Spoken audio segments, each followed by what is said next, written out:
Stoke-on-Trent, there's been a 32% increase in the number of registered patients, fully qualified GP,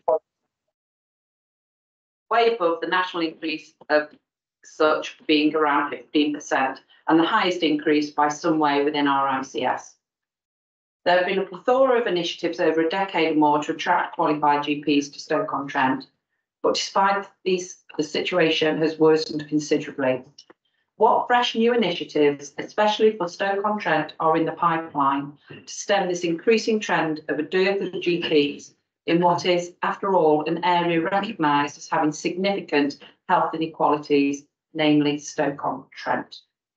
Thanks, Tracy. Ian, thank you for the question. Very detailed question, which may need some follow-up after the meeting, but I'll ask Paul to make an immediate response to you. And just before we do that, I apologise to members of the public joining us online. I know the sound has been a bit difficult from the start of the meeting, but I understand that's rectified now. So thank you, Joe, for doing that. So Paul, over to you.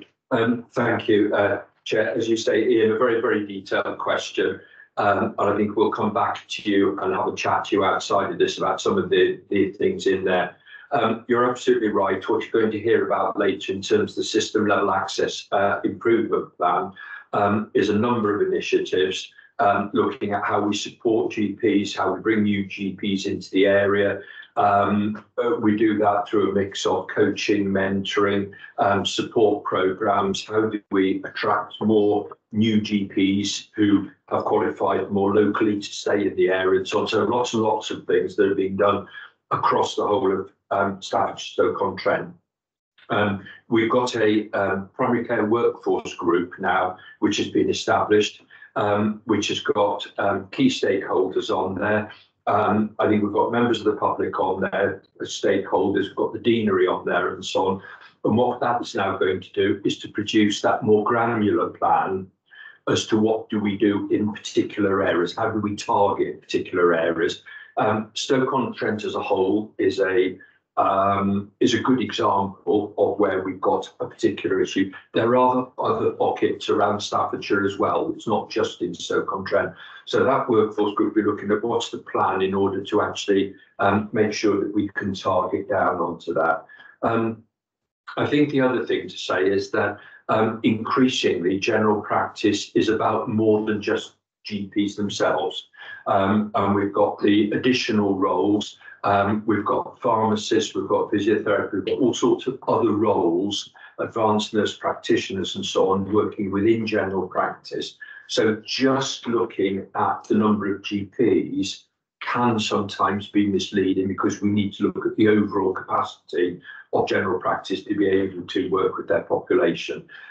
So we're looking at those additional roles and so on and how that can be used to supplement that. So that's a very short general answer to a very detailed question. Very happy, Sarah and I are happy to follow up afterwards with you on the granular detail. Thanks, Paul. Thanks for the question, Ian. Tracy. And the second question is, data quality, accuracy and timeliness has been raised several times over the last few months at ICB meetings, especially regarding mental health service data and children and young people's service data. Has this been resolved, and is the ICB assured it is now receiving accurate and timely data? If not, when does the ICB expect a resolution of what has become way too protracted problem? And once again, thanks for the question, Ian. Nikki, are you going to pick that one? Yeah, I am. Nice to see you again, Ian. The short answer is those issues have been resolved now, and I think by the time we see March 24 data, all of the discrepancies will have been ironed out. So yeah, those issues have been resolved. Going forward, though, what we have got is what we call a data quality improvement plan, that we will work constantly on that throughout the year. Okay, thank you, Nikki.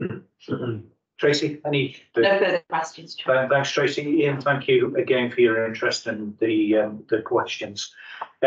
One admission I've made is obviously sat next to me is our Chief Medical Officer today, assuming the rank of Chief Executive, as Peter Axon is on leave. So, Jill, if we could just make sure we've noted Peter's apologies as well, and thanks to Paul for covering this week. So if we could move into item 7 then, Journey to Work, the ICS Health and Care People team. Mish, I think you're going to take us through a presentation. Thank you. Thanks very much. But I'll ask my colleague Gemma to talk about the video in detail. Really, what the video will show is the work that the people team have been doing across the system. So I'll hand to Gemma. Thanks, Mish. Thanks, Gemma.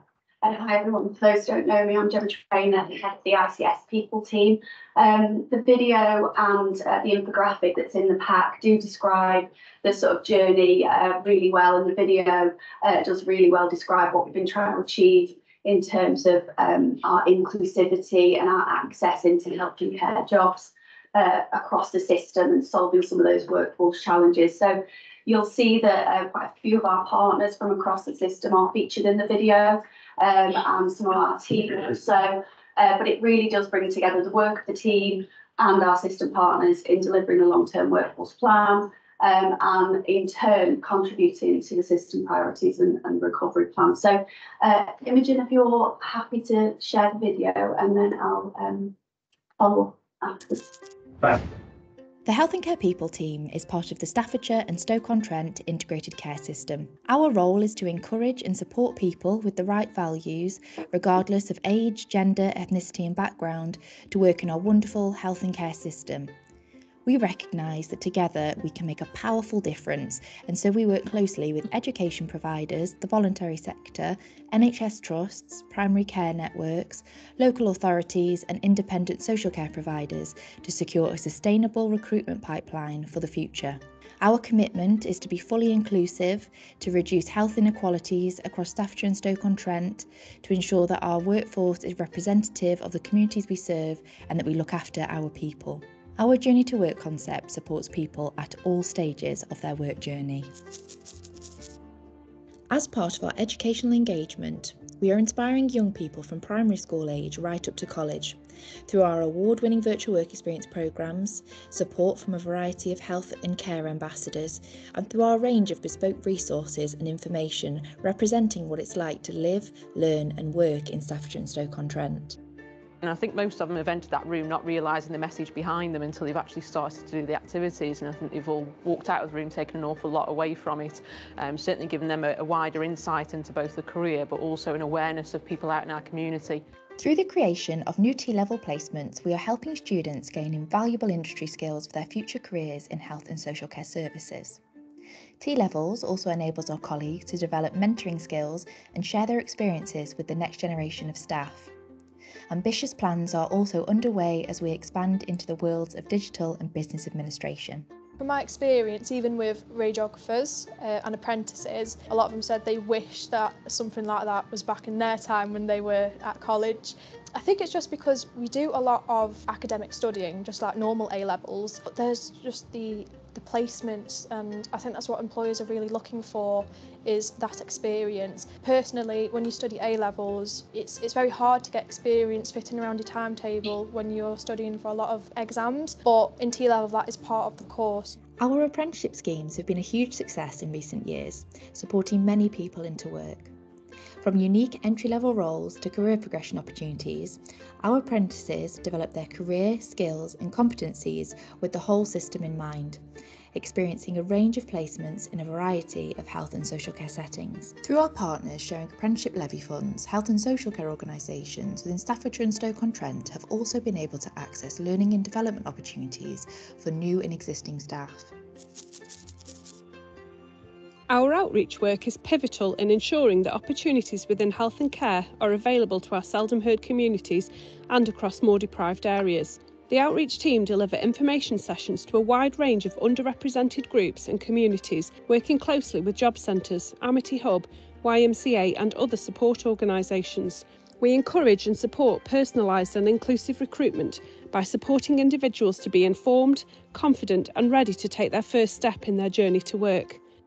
We want to help people explore exciting opportunities in health and care, especially for those who are new to care. Individuals may not have direct care experience, but have the right core values and a passion for helping others. We aim to provide the right support appropriate training and placement opportunities for each individual. We do so by having one-to-one conversations to better understand educational backgrounds, confidence levels and any challenges individuals may be facing, as well as helping navigate application processes for apprenticeships and other roles in health and care. I was born in Eritrea. I came here to change the life. I was doing a traineeship before. It just included mastering English and the course. After I finished that, I applied for apprenticeship. I didn't think before I will do this kind of job. I put myself in that place and then I have to do it. So I learn more doing things by practice and having experience from other people's helping people. They did help me with having extra study. If I need anything, I need any support with, they will help me with my personal life as well. People from all experiences and backgrounds are also finding their way into the sector through joining our award-winning People Hub. The People Hub was established in 2020 in response to the COVID-19 pandemic, at which time we recruited in the region of 1,200 people to deliver the Staffordshire and Stoke-on-Trent vaccination programme. Our vaccinators came from all walks of life. Although most have returned to their original jobs, we have retained a large number as health and social care reserves, appropriately trained and ready to step forward to support services across the system when needed. Many of our reserves are new to care, but we have supported them to train as healthcare assistants for life on the ward, as support workers for care homes, or as specialist administrators for GP practices. Many reserves have even gone on to find a permanent role within the sector.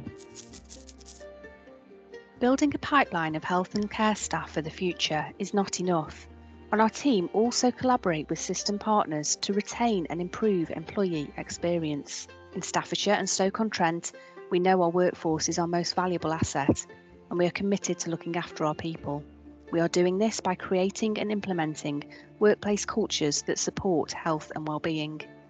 The Health and Care People team is committed to partnership working as a system collaborative to develop a one workforce approach, delivering people services at scale and enabling the sharing of our workforce across organisational boundaries. The Journey to Work approach will enable us to support our local population to access jobs, whilst attracting, training and retaining a more inclusive and committed future workforce.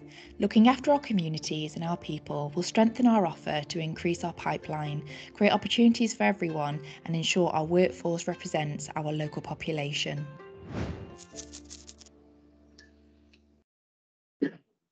That's the end of the video. If I can just add, Betsy, who we saw in that video, actually came to our PCI committee a few months ago, and it was a really kind of inspiring story about how she got into the health and care sector, and we're tracking her journey throughout.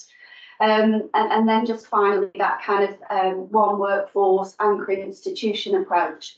What we're trying to do is link everything that we're doing as well to the population health and inequalities agenda, and linking in with that strategy really robustly. So thank you, Chair. Gemma, thanks very much for that super video.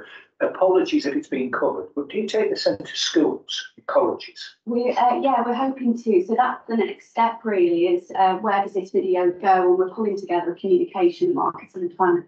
But yeah, it will be going into the I think this would be quite inspiring to actually take into secondary schools and into further education colleges. Yeah, and we have got those good links with the colleges and universities as well.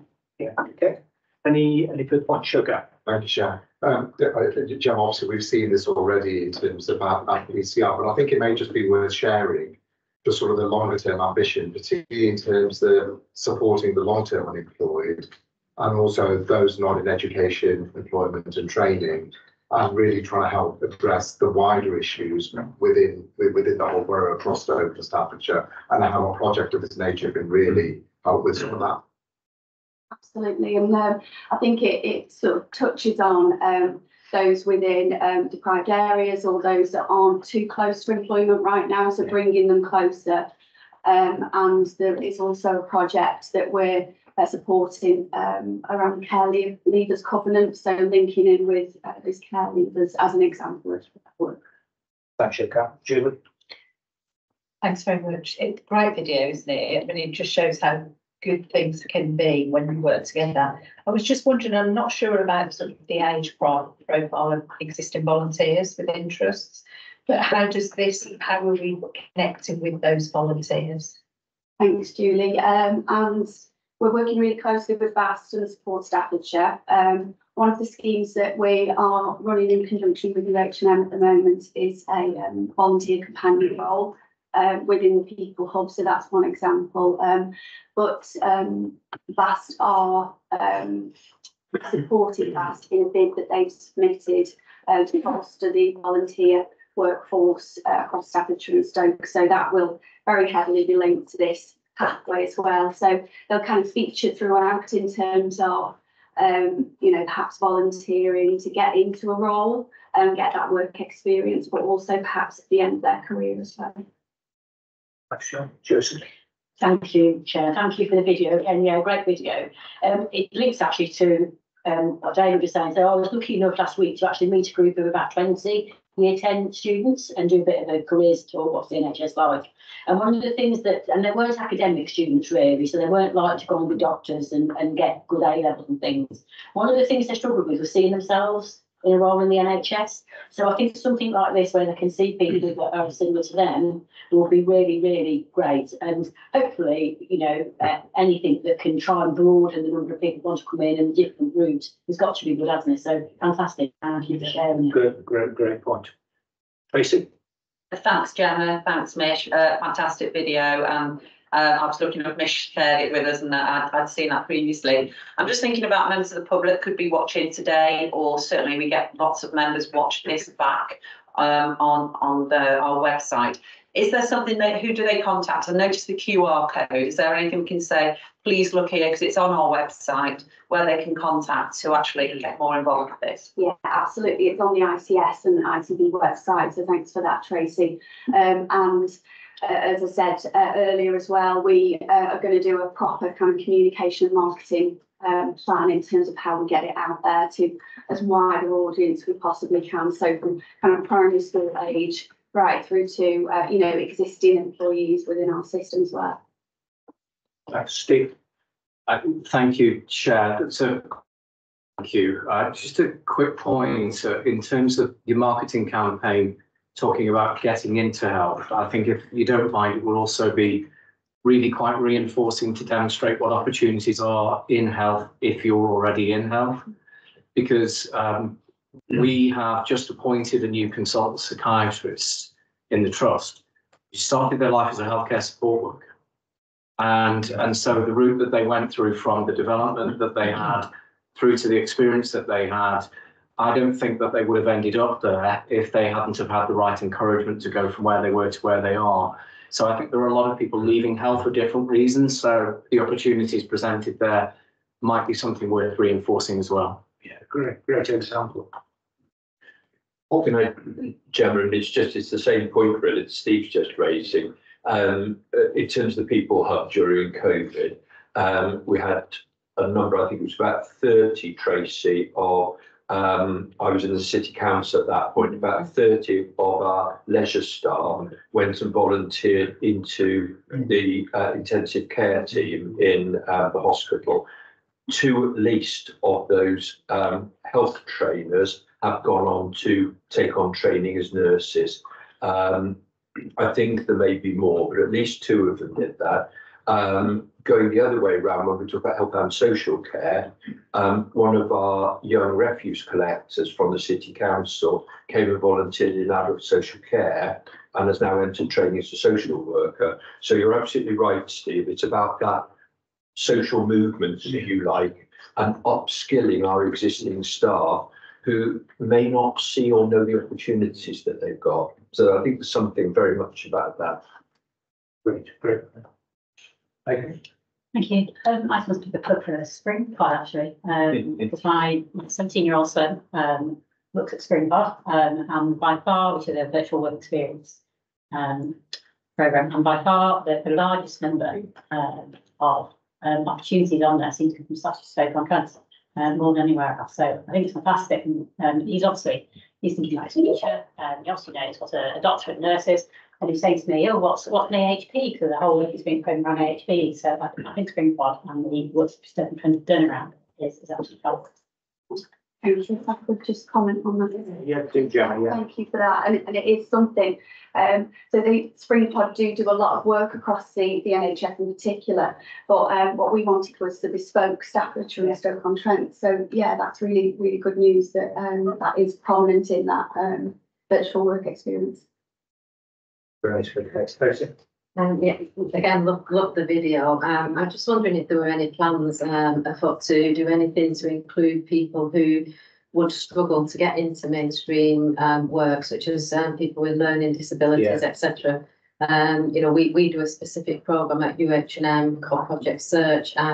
It's voluntary initially, and then they get into paid employment. And these are people that would not normally ever get into paid employment. And I do think we need to do more, socially for our population in that arena. So I'm just wondering if there are any plans. Great point. Yeah, so that is a kind of next step. So what we've been doing is working with the SEN coordinators within the school and within the councils as well. Really early stages of conversations around that, but recognising we've been able to work with UH&M in placing somebody that was at one of the high schools for work experience, which was great. So yeah, only quite early stages, but yeah, thank you. Yeah, thanks, Tracy. Really important point.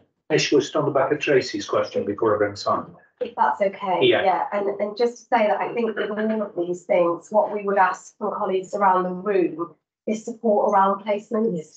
I think that the issue that we struggle with quite a lot is that individuals that do have additional needs, or who are from a different educational background or from a different background to what might be classed as the norm, will require a different level of placement and support, and that has been an issue for the team in terms of supporting that. So what we're trying to do is to understand what's happening within the trusts individually, and then what needs to happen at system level is that coordination for us and a number of programmes and things that we're trying to do depending on the group that we're trying to focus on. So the video that you've seen might be something that we show to the wider public. We're also developing a cartoon for children that are in primary school to help them understand the different roles. We've got virtual work experience for people who are older and understand what their career development might be. But for us to then move them into those roles, we need them to have placements as trainees. So I suppose that will always be the kind of catch-22 in some of these solutions. Thanks, Mish. Simon? Yeah, second what has been said, great video. Also great opportunity. I don't think you've said this, and if you have, apologies, to link in with Stoke City Council because they're just refreshing their health and wellbeing strategy at the moment and attainment. And you think actually breaking that spiral in terms of where people think their lives are going. Great opportunity to actually work now while they're actually embedding that. Yeah, great point. That wider alignment piece is so important, isn't it? One plan for the area. Thanks, Simon. Jack? Chair, apologies for my rival members. Just wanted to echo most of what's been said, but I guess I don't want to be negative about it, but I wanted to have a shout out around the flip side of the placement. So I recognise the diversity that we need to be engaging in, but the flip side of that is the placements and the training. And one of the things as someone's been involved in education for a long time, it's from systems and from pockets, it's almost a passive thing. We need to be much more active about it, recognise that good teaching and training, especially when we're trying to be much more inclusive and about those that actually have additional needs. I think we need to be more active in doing that. If we want to, it's not just about diversification of those coming into it. We want quality as much as quantity. So I think developing that workforce, we need to be much more active, use of digital tools. I think we need to, it's not just an add-on. It's not, we'll just put you in the corner and just watch what we're doing. We need to be actively engaging and bring people and the workforce with us. Jack, again, a really well-made point there. And it's really about tooling up to actually meet that need, isn't it, in terms of the way that the training is delivered. So really important point. Can I just check everybody has had opportunity to ask questions? Gemma, Mish, thank you for that. It's an excellent video and resource. and hopefully will get used widely and presumably could even go on our website. It will be on there. You know, but that piece, the second phase, and you know, how do people see themselves in a role in the NHS and working with schools and other areas, and point Tracy made about widening the inclusion, I think is really important. So we're being asked to support and endorse the approach, encourage trusts and partner organisations to continue to support the scheme and projects applicable to their area of health and social care and workforce, including the CSE sector as well, to actually bring people who are working in those areas into the fold as well. So thanks, Gemma, for that great piece of work, and presumably show that this will be monitored through you, through people. Yeah, great. Thank you very much for attending this afternoon, and well done. Great. Okay, let's move into item 8, the Chair and Chief Executive report. I just wanted to pick out a few things before I hand over to Paul to raise any escalations that he may have. Just wanted to note the importance of the primary care stock take in that report, which I thought was a really helpful summary of, you know, despite the pressures, what is actually happening out there in primary care, and actually giving that shout out today to all those services. And again, we'll hear that amplified when Paul delivers with Sarah Enclosure 9 to look at the reset for primary care. It's great to see that under 124 we've got the Sexual Safety Charter signed off, and the 10 key commitments underway with training and other resources actually wrapped around that. And Steve, I just wanted to pull out the extraordinary achievement of MPFT and the awards that we've got there. Great result, and you've got to be in it to win it, so to speak. And it's great to put people forward for those awards. So well done to everybody in the team. Just on the 114, I just want to pick out a really fantastic opportunity I had with David Wakefield to walk around the University Hospital, North Midlands, very recently. David spared me quite a bit of time, and it was really great to get out and meet frontline staff. And I just want to pick out a few examples just quickly, if I can. First was Sarah Jameson, the Director of Midwifery at the University Hospital. I was really blown away with the energy and with the interest and just drive that there was in that unit when I went round, and met quite a few of the midwives and other staff in there. And I know Heather's endorsed this many times in the quality report, but I just thought it was worth picking out that. Really grateful to Sarah. It was infectious actually going around that unit and meeting some of the mums and other people using it. Secondly, I just wanted to pick up the work that Leanne Boardman showed me in the West Building. Leanne took me round, and it was very, very busy on the afternoon I went in there, and they were utilising diversional therapy that had recently been recruited into that area. And to see people who had got early onset cognitive deficits or dementia, in fact, who were so actively engaged in their surroundings and interested, and it was actually how can I put it? There were many interests that people could get involved with, whether you be a man, a woman, whatever, in terms of what was available. It was really inspiring to see that in that area. And I know the West Building is a difficult environment, but what the staff had tried to do, just some of the minor and you know, not technical modifications in there to make it feel homely, welcoming, less threatening, was excellent, and I'd like to commend them. And finally, I went into A&E and met Richard Hall, who's lead consultant there, and again, a really forthright guy, Richard. Certainly gave David and I 10 pounds worth in terms of what we were doing. But again, it was great to walk round, and Richard shared his vision for how young people access A&E, and trying again to make a separate entrance eventually for A&E around how young people access and experience A&E. So it was great to visit that area.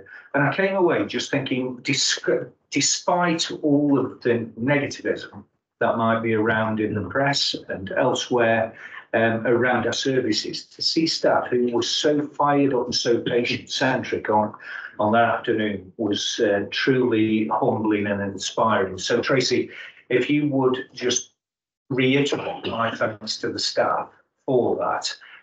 And Bucky, I was going to say it'd be great to come out with Janet and visit, and yourself and visit combined, and also Steve with Neil and Jackie if that was available. But I know my NED colleagues would be very keen as well to engage in some of those. So if that was available, it was a great opportunity to actually see it for real.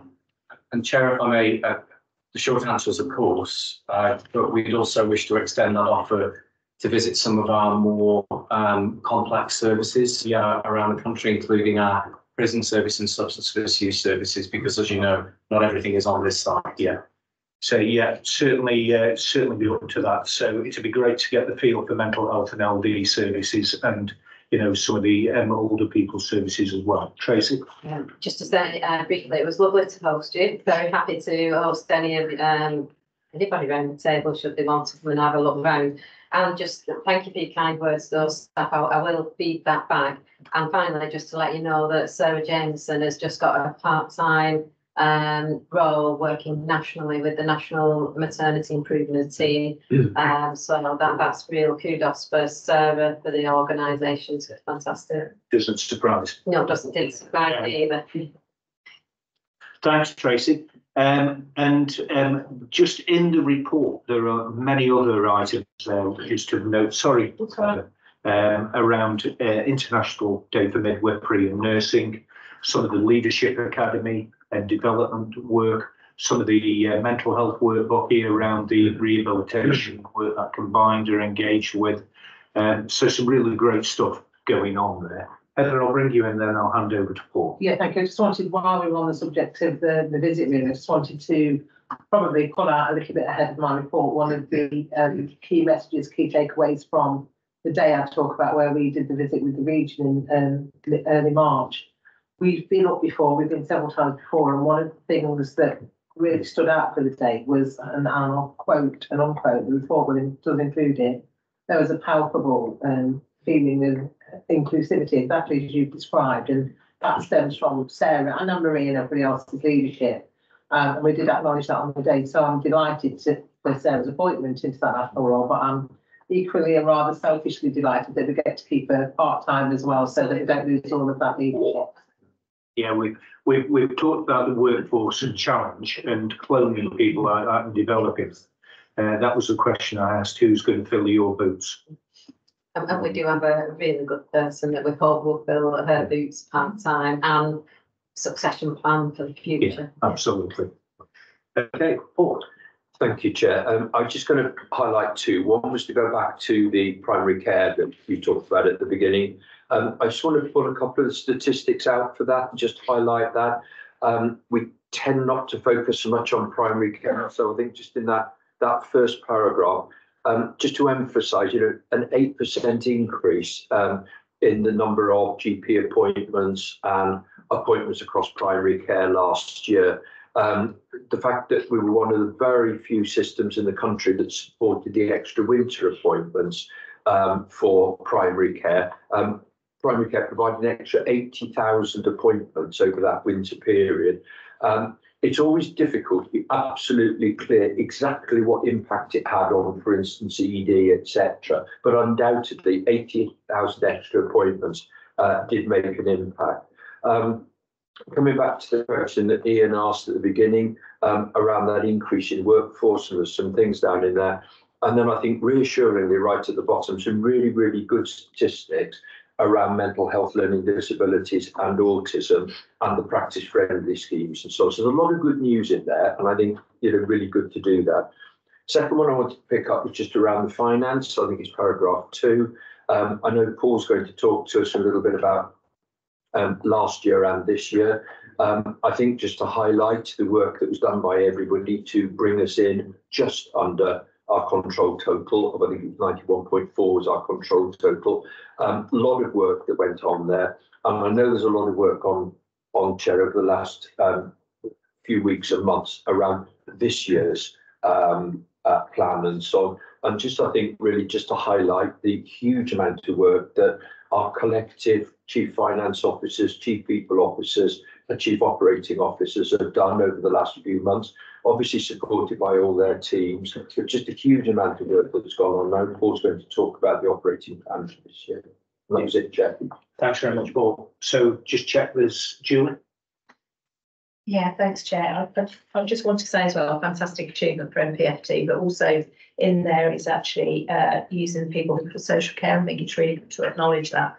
It's great, isn't it, that at the beginning of this session that we've had a question from Mr. Sands about GPs. We've got this primary care update, and then we've got another. So there's a real focus on primary care today. Absolutely. I just wanted to, and the other thing that's in the report is around the use of pharmacies. And when you said there, Paul, about the link between the increase in the number of GP appointments and the impact, I think the same follows, doesn't it, around the use of pharmacies? Can we actually see that sort of information in that table? We should be able to start to correlate the three. I think that would be really useful. Yeah, thanks, Julie. Great point. Simon? Yeah, great to see an increase. I'd really love to see some more minutiae detail there in terms of how many more GPs, how many more advanced nurse practitioners, and I think that'd be good for the public. It's as I hope it will be, but it's not just us pattering on GPs and the rest has been pushed down the food chain. It would reassure the public that you are doing what you say you're doing. Yeah. Well, Chair, can I just say as well, though, in terms of some of these additional roles, I think it's important, Simon, that and I think there's a role for Health Watch and others in this and talk about increasing the public's confidence about other members of staff, that it isn't essential for everybody to go and see a GP. It is perfectly acceptable and appropriate and right that they see the right number of staff. And sometimes there is not that understanding and acceptance. So I think it's important that we do some work around that. Yeah, John? I think I have sat in meetings of this and the online meetings that I come to when I can, and actually promoted that we need to raise the awareness of people. Yeah. But I think it's still important for people to see that you're not just treating that with a little bit of, oh, well, you don't always need to GP. Again, it builds that reassurance for me, from my perspective, when I then talk to people with their frustrations and say, have you been offered alternative? Well, yes, but I didn't want to see that. I want to see my GP. Well, we can educate while we talk and help people out. Yeah, thanks, Simon. Okay, everybody happy to receive the report and be assured the leadership are working on each of the topics raised within it. If so, we'll move, if we can, Paul, into item 9, system level access improvement plan. And I know Sarah's joined us as well. Sarah, welcome. And over to you, Paul. Thank you. All I'm going to do is just to introduce Sarah Jeffrey, who's the Director of Primary Care. Sarah's going to take us through, I think, about half a dozen very quick slides, aren't you, Sarah? We're assuming everybody has read, inwardly digested everything that's in this short paper that's in front of you. Sarah's just going to pick out a couple of highlights just to really bring it home. Thanks, Paul. Welcome, Sarah. Thank you, Chair. So we presented back in November a draft copy of the system level access improvement plan. And essentially, since then, lots of engagement has taken place in order to improve that plan. And what we wanted to do today was to inform you of some of those key changes and present that kind of final plan, recognising that it is still iterative and it will continue to evolve. So if you pop onto the next slide for me, please, Imogen. So just a quick reminder of what the plan was there to deliver, which is those 4 key areas, but recognising really that the overall aim is to improve the patient experience. That is essentially what the system level access plan is there to do. You know, that empowering patients to take responsibility for their own health, having access to the right tools and technology to do that, but access to the right information as well. If you pop on to the next slide, I am conscious of the time today, Chair, so I will go through these quickly so that we've got enough time for questions. So since you last saw the plan back in November, Health Watch very helpfully undertook a deep dive, which has informed the plan. Stoke-on-Trent Health Overview and Scrutiny Committee also did a review into access within primary care across Stoke-on-Trent. Both of those pieces of information have been absolutely invaluable for improving this plan and putting in more information. So bringing the case studies to life, which was also recognised at our Finance and Performance Committee, making that vision more explicit in what it is that we're trying to achieve, expanding on some of the sections that's within our primary care access recovery plan. So if you go on to the next slide for me, please. So just picking up on some of the achievements, and some of it has already been said at board today in regards to that recognition around the numbers of appointments that are offered within general practice. I mean, 6.3 million appointments in general practice in a 12-month period is phenomenal.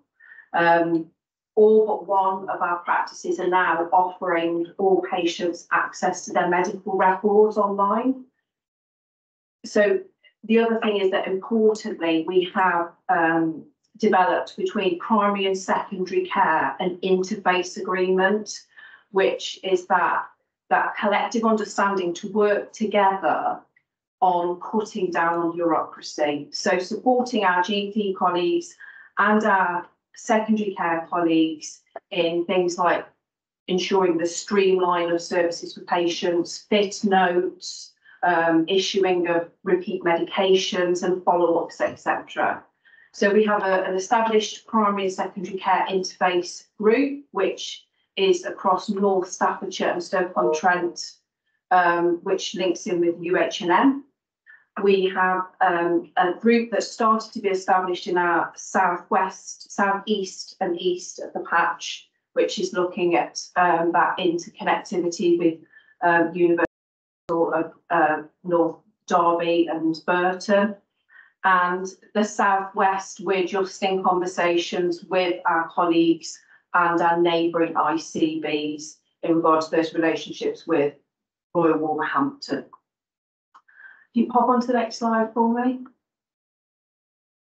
So just picking up on some of the case studies, which, you know, our practices have participated in a significant amount of practice-friendly patient schemes. That's really supporting that kind of inequality agenda. It's included staff training, recording additional information to support patients with their needs. So there's 422 schemes in total across general practice in Staffordshire and Stoke-on-Trent, and they range from dementia friendly to end of life care. And we've had really positive feedback from patients and carers, and that increased uptake of reviews and less DNAs that we've seen within general practice. If you pop onto the next slide for me. Tracy will know that our comms and engagement campaign is exceptionally comprehensive. It's been used as an exemplar example across the West Midlands. And it's been developed by undertaking patient surveys, working with our communities, feedback from the voluntary sector and from Health Watch. We've got quite a significant amount of campaigns to improve our communication with our populations and supporting them with things like where they can self-refer, so where they can go and access services without actually going through the GP practice. Next slide, please. So the next step for us over the next few weeks is to really focus on developing a patient-friendly version of the plan, as well as develop that set of frequently asked questions so our communities know what they can expect from their practices or pharmacy or self-referrals and when that's likely to happen. Our primary care networks have worked really, really hard on their individual access improvement plans, and each one is at a different stage. So not all of this is going to happen overnight. And I think it's really important, it's key that we ensure our communities are aware of what stage each of our areas are at, really. It's also important for us to continue with that digital literacy and make sure that we don't leave any of our patients behind. And then the final slide is essentially just the conclusion that, you know, our plan is very much linked up to our primary care access recovery programme, builds on that foundation for implementation of the fuller review, which will be our focus for 24-25, integrated neighbourhood teams, ensuring that we've got that personalised care and prevention programme. Sarah, thank you very much for taking us through that. Just on the communication one, really key that that accurate information gets out as you describe. I just wanted to ask on the other side of that, do primary care colleagues, GPs and frontline primary care staff get the feedback as well? Because we've heard, you know, through the stock take and this report today, that there's been a lot of traction despite the challenges. And, you know, whether, you know, we are good enough at actually getting back and saying, thank guys for what you're doing. And, you know, let's encourage and let's, you know, even go further. Quite a fortuitous question in terms of what we're doing. So we've actually drafted a letter to go out to general practice. We're just waiting for Paul's signature on that to thank them for all of their support and recognise their achievements. And we've actually got a session tomorrow, is it Friday tomorrow, sorry, a primary care network collaborative, where we're actually going to go through all of our achievements with our colleagues and recognise that, and then build on the plan for the next couple of years. Excellent, thank you, Sarah. So questions, Josie? So thanks again, Sarah, for the plan. Obviously, we saw this organised in twice now in the last couple of weeks. It came to FNP. I'm really pleased that you mentioned at the end the patient-facing information that you're going to pull together, because it is quite a lengthy plan to sort of phase through, and we wouldn't expect members of the public to do that. My question is really about, there's some absolutely fantastic stuff going on, and we saw it in the Chair Chief Exec report.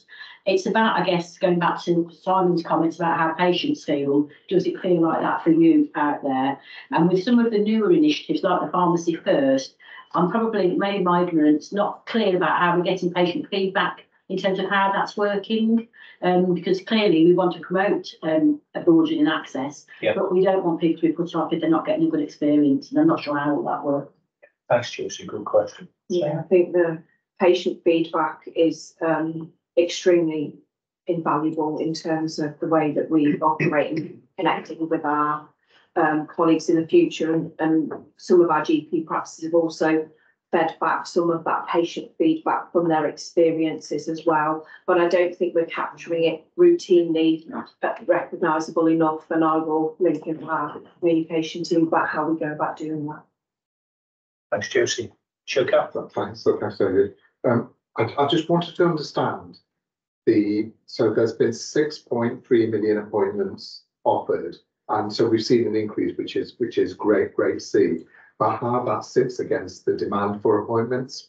So that was really my first question about how far are we away, or are we meeting the actual demand? And the second question was really around, I absolutely get the whole piece around digitization and how we embrace that.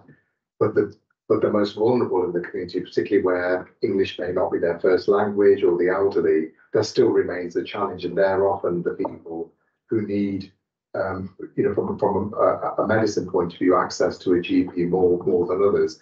And it's how we're managing that and bringing them along on this journey, because I know it can be quite challenging. And I always give an example of my mum who can't do any of those things, and I have to help her with that and support her.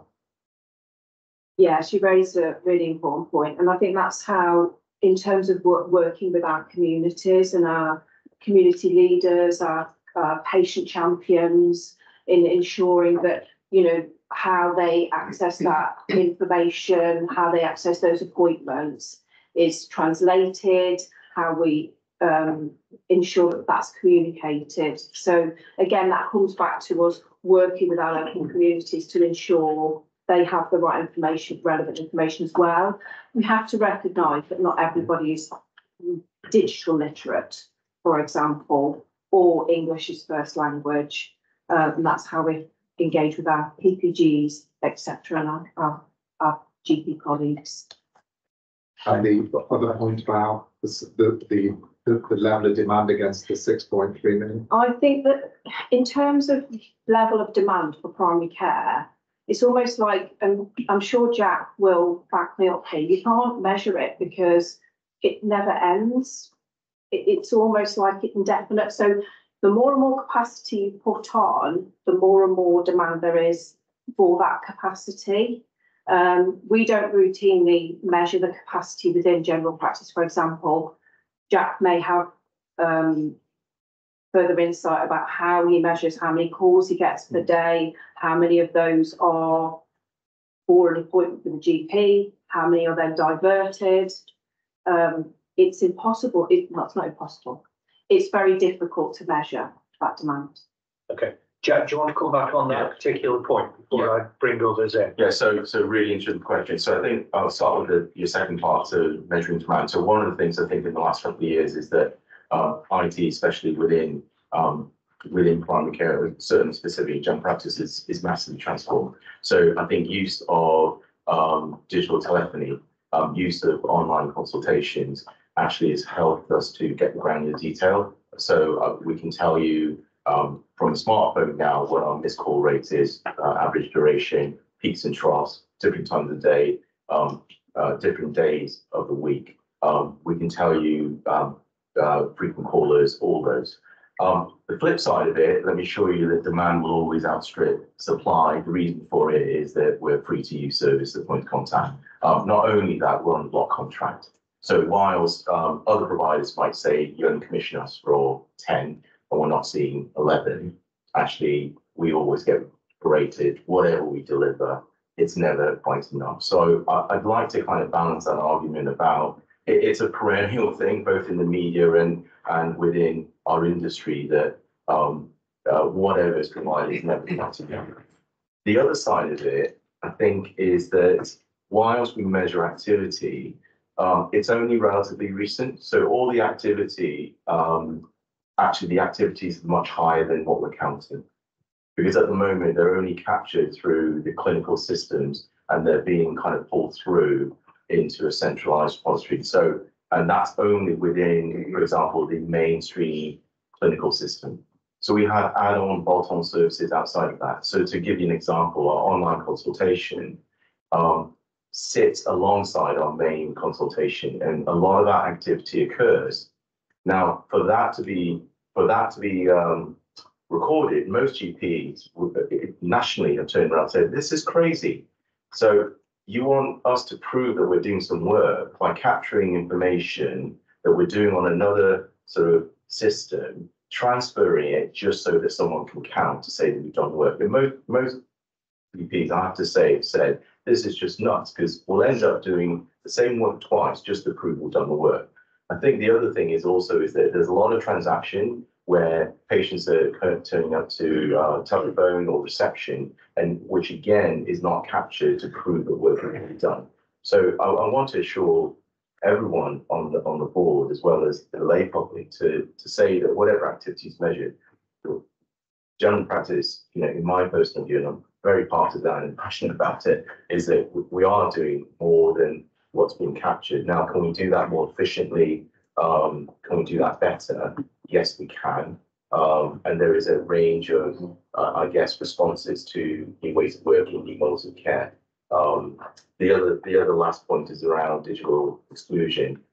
For me personally, what I would say is that ability to fast track and streamline those that can self-serve, that can do digital portals, that's actually, for me, is created space for those that are vulnerable, that don't want to use it or can't use it, and have language barriers or sensory needs. And that for me is I'd rather have that position to say that everyone's got to go through the same portal.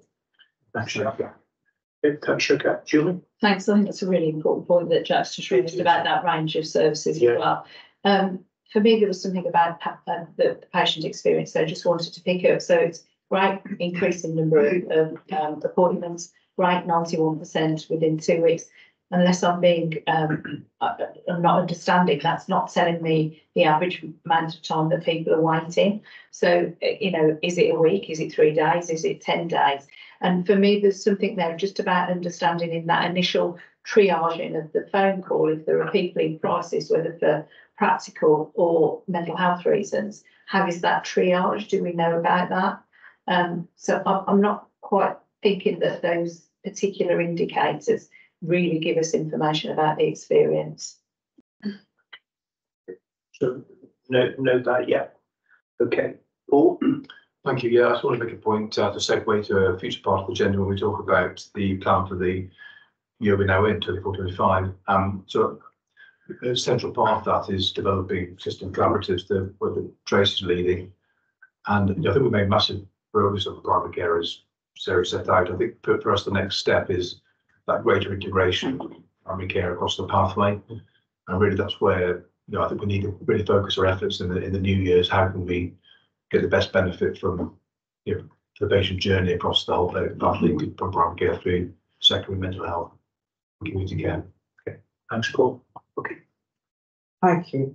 I think I wanted to raise a similar point, but particularly, and apologies if I've missed it, I think when you talked about the group that was set up around the interface between primary and secondary, you referred solely to UHN. And I just wonder, as Paul has said, it's absolutely critical that we don't create false, I suppose, gaps, because the whole patient journey is important, and there's no health without mental health, is what I'd say. So if it's not there, certainly for mental health, we'd be keen to get that in place. Okay, well noted. And so if we can pick Tracy, just get behind. Yeah, I mean, there's a couple of things, isn't there, about the person's experience. And one of the ones that we get quite a lot, isn't it, is the receptionist. And I just want to pull up really for the sort of public that are watching or listening, is that care navigator role is so different to that of the receptionist. And if we phone 111 and we got a call handler, we'd accept that. Okay, so what happens with the care navigator? So we can just show really how different that is to actually our traditional receptionist. Yeah, I think it's fair to say it's really sad, the reputation and the things that some of the general public might say about reception staff. They're there to do a job. They're trained in supporting patients to navigate them to the right, most appropriate place for their problem. So, like you said, Tracy, in the same respect that you would ring 111, they're going to ask you what is your call in relation to today. That is all the reception staff within a GP practice are aiming to do, to support you with that query and get you to the right place at the right time within the right time. And they do have training to support them with that as well. Thank you. Chris. I wanted to pick up on the patient empowerment point, and I just wanted to assure the board that we have been doing and are continuing to invest in digital technologies to support a number of the points, showcase the point that you raised. But mainly, I wanted to highlight that both UHM, Midlands Partnership and Combine have been working on patient engagement platforms, in particular the product called Patients Know Best. That feeds directly into the NHS app. And I know we are, it's a cliche, but on a journey. We've got a long way to go, but we're running some pilots here within Staffordshire and Stoke-on-Trent as we speak around bringing secondary care results into that portal as well. So I just wanted to assure the board that we're doing a lot around digital. I want to pick up on the point Shirkat raised about people have different languages. And we're also doing quite a bit of work. I've had some demonstrations just this week on being able to converse digitally. And I know you have to worry about the digitally excluded as well, but the mainstream, being able to converse in the language of your choice and automatically be responded to in that language, but it's all translated through artificial intelligence. So I think it's quite exciting in the future, and we're looking into a lot of these things. Thanks very much, Chris. Thank you. Thank you. There's a section on social prescribing on page 13. I just wanted to ask, social prescribing is one of those things that it feels like the right thing to do.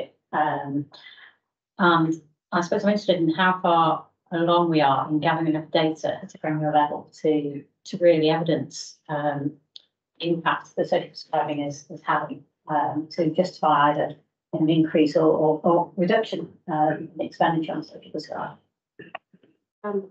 Thank you. So it's a really great question, and it is actually a question that we have from our Staffordshire Health Open Scrutiny Committee. So it is something that we're looking at now. We have quite a significant amount of case studies that demonstrate the value, particularly at that patient level, but not the granular detail about the impact. So how many referrals have been made out, and what's the impact and what's that patient journey look like from there.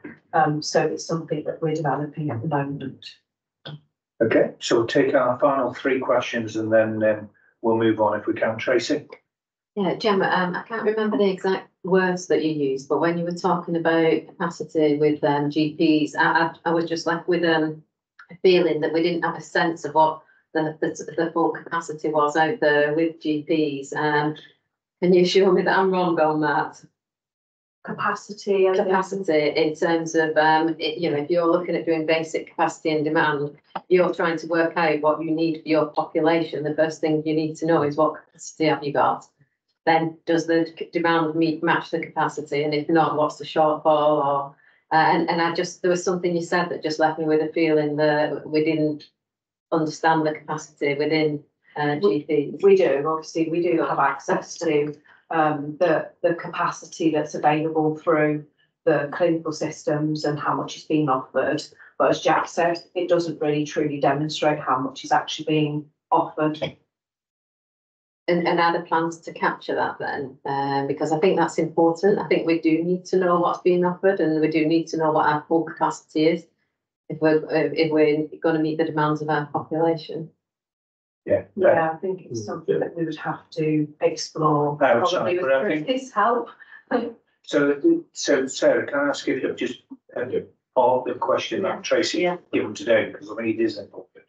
So I take that away with some of the further work. Jack, you can bring it in now, Just on that, so that's part of a national work, but there's a lot of triangulation around that that NHS and nationally trying to capture in terms of slots. So, for example, one of the things is that historically there was a lot of there's a lot of kind of headline news nationally to say that X number of GP appointments are not being used, but patients are screaming saying they can't get an appointment. And one of the reasons is that each practices differently. So one of the things when I was training, we used to have appointments that were put on the book, but they were blocked to catch up as a team to go over prescriptions or letters or queries, just to have a team. Now, the computer system then interprets that as an appointment that's on the system that's not being used. So it looks like the GPs all sitting around doing nothing at all whilst they're actually doing that. Similarly, another one would be where one practice might offer a smear appointment that's 30 minutes, but another practice uses a 10-minute appointment but offers 3. So now got this practice only offering 1 appointment, but look, that practice must be much better because it's offering 3. And so there are some nuances. So there's a mapping exercise that being done nationally to try and pull all of these in, and that's just started last year. So I think what you raised is really interesting. And part of it, I'm sure you know, Tracy, is that general practice is a block contract service. So there are many GPs that are more than happy that we get some granular detail on activity versus productivity. Thanks, Jack. Gotcha. So, thanks, Tracy. So that point is important. So the final point, I'm going to hand that to Simon, and then we'll draw it to a conclusion. Thank you, Chair. Got 3 points on. These are very, very brief. Receptionists, they really do have a very poor reputation. I think that's the fundamental thing. And I think there's lots of opportunities you've got to actually try and re-educate people of what their role is now. I mean, for instance, how long do people typically spend listening to the whatever awful music there is, and you are now number such and such in the queue? Why don't we put some positive messages on those and actually give examples of things you might be asked? How it could get you to see somebody quicker by not necessarily seeing the GP. You've got a captive audience. Exploit it, use it. Obviously, nice, sensitive voices, some stanky voices would be really good, you know, so people can relate. Second point, the bit about the digital platform and patient knows best collecting stuff. Well, help much as well. And you can promote that we're independent, so people don't necessarily think, oh, they just want it and they're just going to put it in a nice little box and say thank you, and nothing changes. And finally, digital platforms of the alternative languages. Please also don't assume people have the literacy skills equally to be able to use them as to what our own population may have. We need to, just think outside the box a bit and make things as accessible as we can for people who choose not to, don't want to, can't afford it, whatever you want to say about digital. Thank you. Good 3 points to bring that to a conclusion, Sam. Thank you. So I think the board will agree this has been a really helpful discussion today, both from the CEO Chair's report perspective and then, as I said earlier, into enclosure 9. Sorry. So really, really helpful. Sarah, thank you for bringing that to us. I guess the final point, Paul, just before we receive the report, is how this is going to get overseen, monitored and taken forward, and obviously to be through the portfolio. And presumably that will be the route that they're saying. We'll get a report in 3 months, 6 months, whatever, with further updates. Absolutely. And of course, Chair, we do have regular reporting times to take back to NHS England, etc., for that regional and national view as well. Okay. So thank you, Paul. So we welcome the report and we're asked to note contents, the plan and the key priorities for 24-25. So thank you once again for coming along today to present that to us. We'll move swiftly on, if we can, into item 10, Heather, the quality and safety report. Can I hand over to you, please? You can indeed, thank you, Chair. And in the interest of time, I'll keep it as brief as I possibly can, and as always, take it as read. But as always, equally, there are a couple of things I did just want to draw out. One of them I picked up actually under the Chair and Chief Exec's report. And despite, there is a lot of adverse media in respect of maternity services at the moment. And I think that really underlines the importance of highlighting the progress that's been made at UHM and that positive visit that I described and we talked about in relation to the improvements that have been made up there. So I wanted to just pick that one out first. The second one, for anybody that's not read the paper, just to say how delighted we were at the Quality Committee to be receiving a further update on the Transforming Care programme. Very close to my heart, having led it for a number of years and seeing some of those improvements. But to continue to see that improvement and very relevant to some of the things we've talked about today in terms of the LD and A agenda. So I wanted to draw that out. Big piece in relation to all age safeguarding. A big part of the agenda actually was dedicated to that, and partly due to that we've got the ongoing issue of the looked after children backlog, which we continue to work to improve. And just a reminder for anybody that wasn't at last meeting, this is not just a local to Staffordshire and Stoke-on-Trent issue, this is a regional and a national issue, and we are right at the front and centre trying to get things changed to enable us to be more creative in the way that we undertake these assessments, i.e. use the workforce that we talked about before in different ways. But that's not going to happen overnight. In the meantime, there is a strong business case being put forward to build in additional capacity for the looked after children's assessments backlog to be cleared. So we'll continue to update board on that. And then finally, as you'll see from the cover sheet, there are a number of policies, procedures and various other things that we've approved at the Quality and Safety Committee in line with delegated authority, but do need ratification by the board. Other than that, I'm happy to go for the question. Heather, thank you, and right to raise the importance of the discussion around safeguarding aspects. And it's really reassuring to see those policies come forward for review and ratification today at the board. Just pause there if there's any comments anybody wants to make on Heather's report. Megan? Okay. Can I just ask a question about infection prevention control? So there's a section there about C. diff infections and the significant rise that's been seen in relation to that, and it talks about rise within Staffordshire, Stoke-on-Trent, and nationally as well. So I'm just interested in whether we are mirroring that national rise, whether we're out of step with that. I'm looking at Paul to see Paul knows, because Paul now leaves. No, we'd have to probably go away and find out. Because that information will be available, so we just need to go and unpick it a little bit. I didn't want to put you on the spot, but at the same time, we've swapped a few things around, and Paul now leads IPC, so we just need to think about it. Thanks for the question, Megan. Any other points anybody wants to raise? If not, Heather, thanks for the report. We'll receive the report and seek clarification and further action as appropriate. Be assured in relation to the key quality assurances and patient safety activity undertaken in respect of matters relevant to all parts of the integrated care system. And as Heather referred to, we are formally ratifying the decisions of the Health and Safety Committee with regard to one, the recommended summary plan for emergency care and treatment policy. Secondly, the safeguarding children and young people policy. Thirdly, the managing allegations policy. Fourth, safeguarding children and adult supervision policy. 5, the safeguarding training policy. And 6, the adult safeguarding policy. So the board is happy to endorse those recommendations. Thank you. We'll move, if we can, all into item 11. Finance and performance, and Phil for the performance part of that. Would you please? Thank you. This is the final report for 23-24. So I just wanted to start by just reflecting on this sort of slide, this page 95 of your bundle. It's a high-level summary of what a placemat of how we performed against the different portfolios. I think we often concentrate quite rightly on the areas of exception where this performance improvement required, but I think it's just important to note lots of areas of really positive achievement over the course of the year.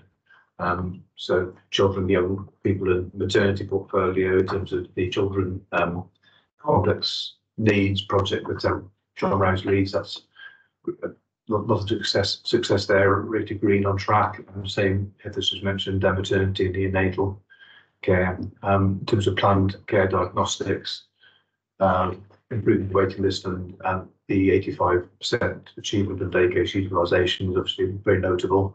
Given improving population health, it's been a year of really building the underlying work we need in order to really move forward. We've made some fantastic progress with Chris has been involved and Paul's team obviously involved in terms of getting handle on data and having a real good look at that. And we'll talk a bit about that in terms of the use of that data in the plan in a second.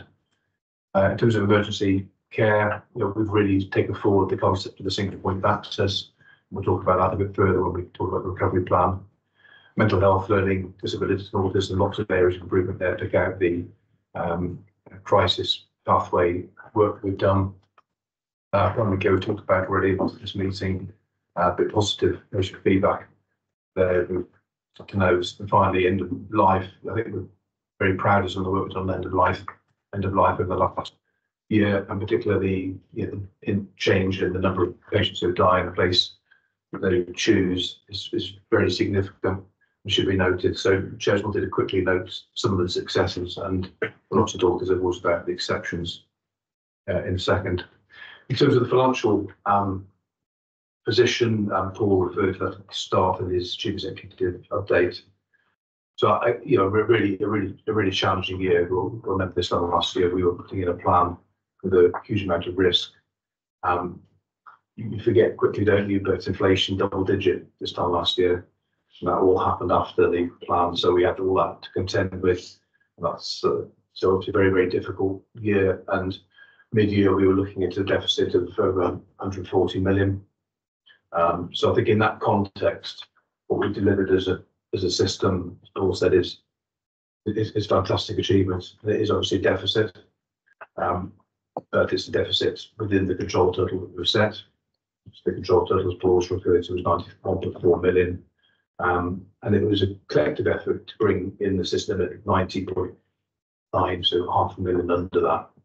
Obviously, that level of accuracy required very detailed working between partners to manage costs, understand, build forecasts together, and work together to deliver the improvements. And everyone's played a part, as Paul mentioned quite rightly. I would like to pull out the CHC work, which is probably the most material cash improvement. And I think also one of the most material things we've done in terms of patient care. I think we're at least as proud of that as other money. The fact that we're now giving people better experience through the CHC pathway, but also saving millions of pounds, in fact, 40, it was a huge number, is a real success. So yes, I think in summary, we've had a difficult year, but we've come through it, delivered a lot, delivered our control total, and coming to talk about next year, it doesn't get any easier, but I think we've got a lot of success there to build upon going forward. Yeah, and just on that point before we move over to Phil's report, I think the important point is the underlying historical deficit, the improvement in that, and that obviously this is a trajectory to break even. It's not breathe our sigh of relief that we've got in at 90 million. This is how we actually begin to put that platform in place to get to a break-even position, and that's the conversation we're having with NHSE in terms of how we do that safely and obviously with grip and control as we move forward. So I think it's great that we are well on that process. A lot of challenges we face, particularly during the course of this new financial year, but the learning from last year undoubtedly will wrap around and assist us going forward. So Phil, what I'll do if I can is bring you in just to pick up any points on the performance side, and then we'll just talk for any questions. Yeah, absolutely, and I'll keep it relatively high level and very close. Covered a lot of the points, but just to say that Finance and Performance Committee received the full report following our winter learning event a few weeks ago, which was very positively received. And thank you to everyone for contributions in that. Paul's picked out a couple of the numbers there. We've seen significant improvement in terms of Category 2 response times for ambulances, almost 40% improvement over the last year. ED performance has improved 6.5% over that period. And we've seen some really good progress around some of our more transformational things, so like the use of virtual wards. This time last year, I was sat here saying that our occupancy for virtual wards was about 20%. And we ended last year over 70%. So this is a really big improvement that we've seen. I'm pleased to say that during the first part of this year, we've held that improvement around emergency care. So we've held that ED performance, and indeed our Category 2 response times for our population have improved further. We're running at about 32 minutes year to date against 30-minute national standard. Our focus in UC is now very much on the demand management piece, which links to the system collaborative work. There was a large event held yesterday looking really at where we should be targeting our efforts in terms of demand management as we work through the year and support us to manage our capacity better. If I just move on to planned care, again, just be very brief reflections. I think the delivery of the cancer backlog reductions over the last year is absolutely significant in terms of what's been achieved, particularly by colleagues at UH&M. And from a waiting list perspective, although we do continue to have our challenges, this time last year we entered the year with over 37,000 people waiting out 65 weeks of treatment, and that is now under 1,000 that we enter this year with. So significant movements there. As I say, we do have our challenges now as we head into the year. We are still carrying 78-week waits that we're looking to address by the end of June, and obviously we've got planning target to meet in terms of September for 65-week waits. But I'm pleased to say that we have now agreed business cases for capacity to deliver those levels of activity that we need to. The one risk that I would like to flag to the board is around endoscopy, which through our planning work, our demand and capacity work, we know is a big challenge, both in terms of our active waiters, so those on elective and cancer lists, and also surveillance patients. We were fortunate enough to be at a meeting with national NHS colleagues last week, where we were able to work through in detail some of these challenges. And I'm pleased to say that they've offered to support us in any way they can in terms of addressing those endoscopy challenges. So at the moment, although that is quite a key risk for us, we're working through what it would take operationally to deliver against that, and then national colleagues are supporting us with those plans, and also hopefully from a funding perspective as well. Was there? Okay, thank you, Phil. Just before I bring any questions in, Megan, can I ask you to take enclosure 10, your comprehensive reported general? Okay. The only additional thing I'd like to add really is that we have a system recovery programme 2024 closure report at the committee, which was actually a really excellent report, looking back at both all the positive things that we delivered, but also the recommendations going forward that we've taken into the current year's recovery programme. And then we had a very helpful discussion around the importance of developing our system medium-term financial plan, and then to hang our 1 year operational plans off that medium-term financial plan. So we're not constantly rushing to try and produce new 1 year plans. And that's work that's going to take place over the summer. Thanks, Megan. Okay, so just pick up any points, Steve. A brief on Chair. At the beginning of the meeting, you asked for declarations of interest, and as the item that Paul has raised wasn't on the agenda, I didn't raise a declaration, but feel the need to now in terms of the continuing healthcare agenda. I'm currently in the SRO for that programme, but the programme is entering a commercial process to realign itself with the revised specification as part of the savings and the trajectory that Paul is discussing. So NPFT are working in the system collaborative with our partners in that, so hence there is a declaration there that needs to be made. I think the most important thing, Chair, on the back of that is that Paul has already shared with the board, there is circa 40 million saving already associated with this, and a very long stretch for an additional 33. I keep trying, Chair, to bring the number down, but it doesn't work. Starting with 3 will probably reminded me I missed the other 3. But because there is an extended stretch associated with this, it's probably worth noting that a significant thanks to all partners around the table, both that are represented here and those that aren't, because the system approach to this through the provider collaborative, working into Tracy's provider collaborative board, is demonstrating that we're doing this as a collective, and we wouldn't be able to do this if it wasn't for the collective approach. That will include ICB colleagues, as well as our clinical colleagues and our care home colleagues, and a range of additional care partners such as GPs. But it is part of the declaration I want to make, the significant thank you to the people getting us to this stage. And we will push on for the rest of the 33 follow-ups on. Steve, thanks for raising and for the declaration of interest, which all will note, and thanks for the comments. Just if I can raise just very, very quickly 2 quick things. In Megan's report, the winter surge plan learning was raised, and Phil referred to that as well. It notes the important contribution of the voluntary community social enterprise sector in delivering that capacity. And not for discussion now, just wanted to ask that we review how we are managing our contracts with the voluntary community social enterprise sector going forward, and that they have been handled as equitably as any other provider across the system. And the second one, just very briefly, was around the confidence levels around 78-week, given the industrial action and other issues which have impacted on that. And that we should be getting that down to 0, just really to ask for assurance that I'm sure the answer will be absolutely, but that we are forensically all over that to try to get that eradicated as soon as possible.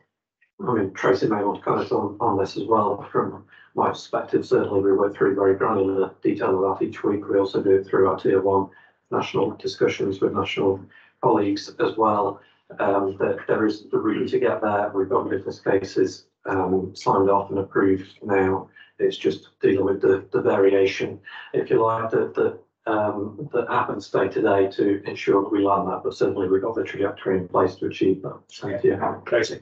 Yeah, and it's quite forensic, isn't it? And the numbers of patients now are so low, and even when they weren't that low, we know them name by name, and we work through it. They're not a number; these are names, these are people, and we're working through them one by one. And generally, those that are left tend to be because it's patient choice or because of the complexity of the condition, and some that require prosthetics from Italy, or more than one surgeon, all day, all night theatres. So it's the complex. It's generally the complex ones, and yeah, patient choice. Thanks, Tracy. And thank you for the report. So if there's no further points anybody wants to make, we'll note the headlines, escalations and exceptions highlighted. Note the Model 12 summary and outturn position, and obviously receive and take assurance from Megan's comprehensive summary to enclosure 10. So if we could move on for the verbal update on item 12, the operating plan. Yes, thank you. Thank you. So we looked at this last month, and we've because time of the papers going out. So last week we still haven't agreed the plan that we have now. Bill referred to a meeting last Friday with the regulators, which went well, and it was positive. Phil could obviously comment on the detail, but fundamentally we've got a compliant plan in terms of the operational requirements. We've also triangulated for the HR colleagues with mission work very well with operational and finance staff. We've got a triangulated plan between finance and HR and operational delivery. At a very high level, the capacity that we put into the plan is capacity we had last year, and that's the capacity that we funded. And we know we've got to do more to make demand capacity work, and Phil referred to recovery growth, which I'll touch on in a second, but demand management being part of that is absolutely fundamental, because we do still have a bed gap given the growth of activity that we're expecting. We need to find a way to manage that. I'll touch on that, as I say, in a second.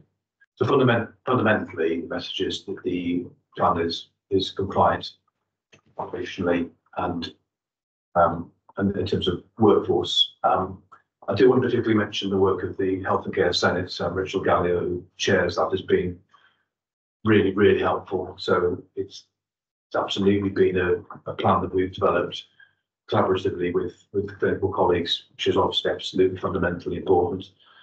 And I do actually think we've done better than many other systems in that regard. I think it's been difficult. It's been very difficult because the resources are so tight. But we have worked collectively together to come to a solution, and that's reflected in the financial position that was signed off on Friday. And many systems have not yet had their position signed off. Ours is not a break-even plan. It's a 90 million deficit plan, which is 1 million less than out to 91, which is deliberate because we were asked very clearly by the centre to make an improvement. I think it's important that we kind of turn the corner, and I think we have turned the corner, and we're focused in on delivering that 90 million. It has a huge amount of risk. We went through that last time with the board, so we quantified that at net risk of 80 million. So that's 80 million of costs that we haven't yet got mitigations for. But in the last few weeks, the work of the team across the system have been working together very well to find the solutions that do find those mitigations. And we do bring in that 90 million out there, and everyone's focused on doing that. So it's absolutely not sitting here today saying, yeah, we've got it covered. But I can say that we've got complete commitment to try and get there. And I think we've also, as Megan referred, because we've had the experience of last year really working together on the recovery, that's given us a number of things that should work here we can carry forward. So maybe we've got to kind of start them, and also a huge amount of learning about the things that we can improve upon. So in all those senses, I think we're in a better shape. The system collaboratives, again, we did touch upon these last time, but there are 5 of them, if you recall. The CHC that we referred to, Steve referred to, which was Steve said, has got the we get the cash out target of 33 million, which is ambitious, but we still know that that's doable when we look at the relative position of our system compared to other peers across the country. So it's not just a made-up number; it's got substance, and we've now got the drill down into real levels of detail to deliver that. The second one we call contracts. So we spend just shy of 200 million as a system on contracts outside of the NHS family, if you like, and we're focused now on can we find ways, obviously respecting the absolute patient choice, but can we find ways of bringing some of those services back into the NHS, and that would give financial benefits as well as benefits to patients in terms of local access to services. Thirdly, again, we've talked about this already, but the demand management piece and the development of the single point of access. So I think we know now that we've got significant amounts of capacity that we could use better out of hospital, and with support of Tracy and the team working to avoid growing the inpatient base in the acute sector. Again, complete commitment to doing that, having all the detail on how we're going to do it, lots of ideas, and we know that that can be done. And linked to that clinical value, we calling it. So this is the project that led by the Healthcare Senate, and that's been used in the population health data we refer to really drill down to say, well, what are the cohorts of the population where we over hospitalised, or where are the opportunities in terms of use of medicines where we could do better. So we've got some pretty specific projects there that will drive the improvement. That's the fourth area. The fifth area is corporate back office. So 3 parts of that. Chris is leading on digital. We just worked through the leadership of there's some opportunities around estate. We've got a number of pieces of estate around the system that are not fully utilised now, the consequence of COVID, etc. And thirdly, the number of corporate posts that we have that mission HR directors are supporting. So that brings together the programme. We have a rather scary number to deliver on efficiency. It is 203 million. That's 7.2% of our just shy of 4 billion that we spend, and that's 7.2% on the ICB allocation, actually, which is just shy of 3 billion. So it's a big number. So we haven't got it all covered yet. There's a lot of risk, but what we do have is complete system commitment to work together to try and get there. And that's step one. And then as Megan said, step two is now having stabilised things, stop the growth of cost. The next thing now is to bring the system back into current balance over the time period. And again, as Megan said, we'll work through the spring and summer to build that up in detail so that we go into the autumn with a very clear view about where we look for the next 3 or 4 years, so that we can avoid this quite stressful period of us around planning, where we've had to have an ongoing conversation with the regulators. We can have that conversation much earlier and then go into the next new year, 25-26, with that agreed as a way forward. And so, Joe, that's where we are. So today. Well, thank you. Very comprehensive update there. Just pause if there's any comments from the board. Steve? It would be remiss of me, Chair. We've thanked a significant number of people, and just to embarrass Paul, I think we should thank Paul for shouldering a lot of the conversations and facilitating a lot of what were sometimes easy conversations and often not so easy conversations. So I think steering us through that has been incredibly helpful. So just a formal thank you to Paul, if I may. Yeah, thanks to Stephen, and echo that. And I think it's worth saying that a lot of systems are struggling to get things to work at the moment, balance. The importance of the resilience of the relationships that you've referred to, Paul, is critical. And Steve, you touched on it there. That gets really tested almost to destruction sometimes with these sort of discussions. If we can maintain that platform going forward, we're in a much stronger position in terms of our ability and confidence levels to be able to deliver what we're saying we will deliver. So I just think on behalf of the board, I think we should thank all of the executive teams that have been working very hard is in very stressful circumstances that you described, but have actually kept that camaraderie, if I can use that word, together to actually at least get a plan over the line. Delivering it will be something different. And we'll have many discussions around this table or other tables going forward. But I think we should note that effort, Paul, and Steve, thank you to you for brokering that and bringing a lot of this together. Thank you both. I want to say in response, because I think, you know, we are lucky. We have a number of people across the system who work at providers, but I think, that undertake a very strong system role. And yes, our job is to as ICB is to help bring people together, but it couldn't be done unless we have people who have that look. So thank you for the compliments, but as you said, David, it's very much a system effort, of course. I just want to report that Ian Symes has broken one of the housekeeping. I do apologise. So if everybody's happy to move on, any further comments on Paul's report? Thank you, Paul, for that.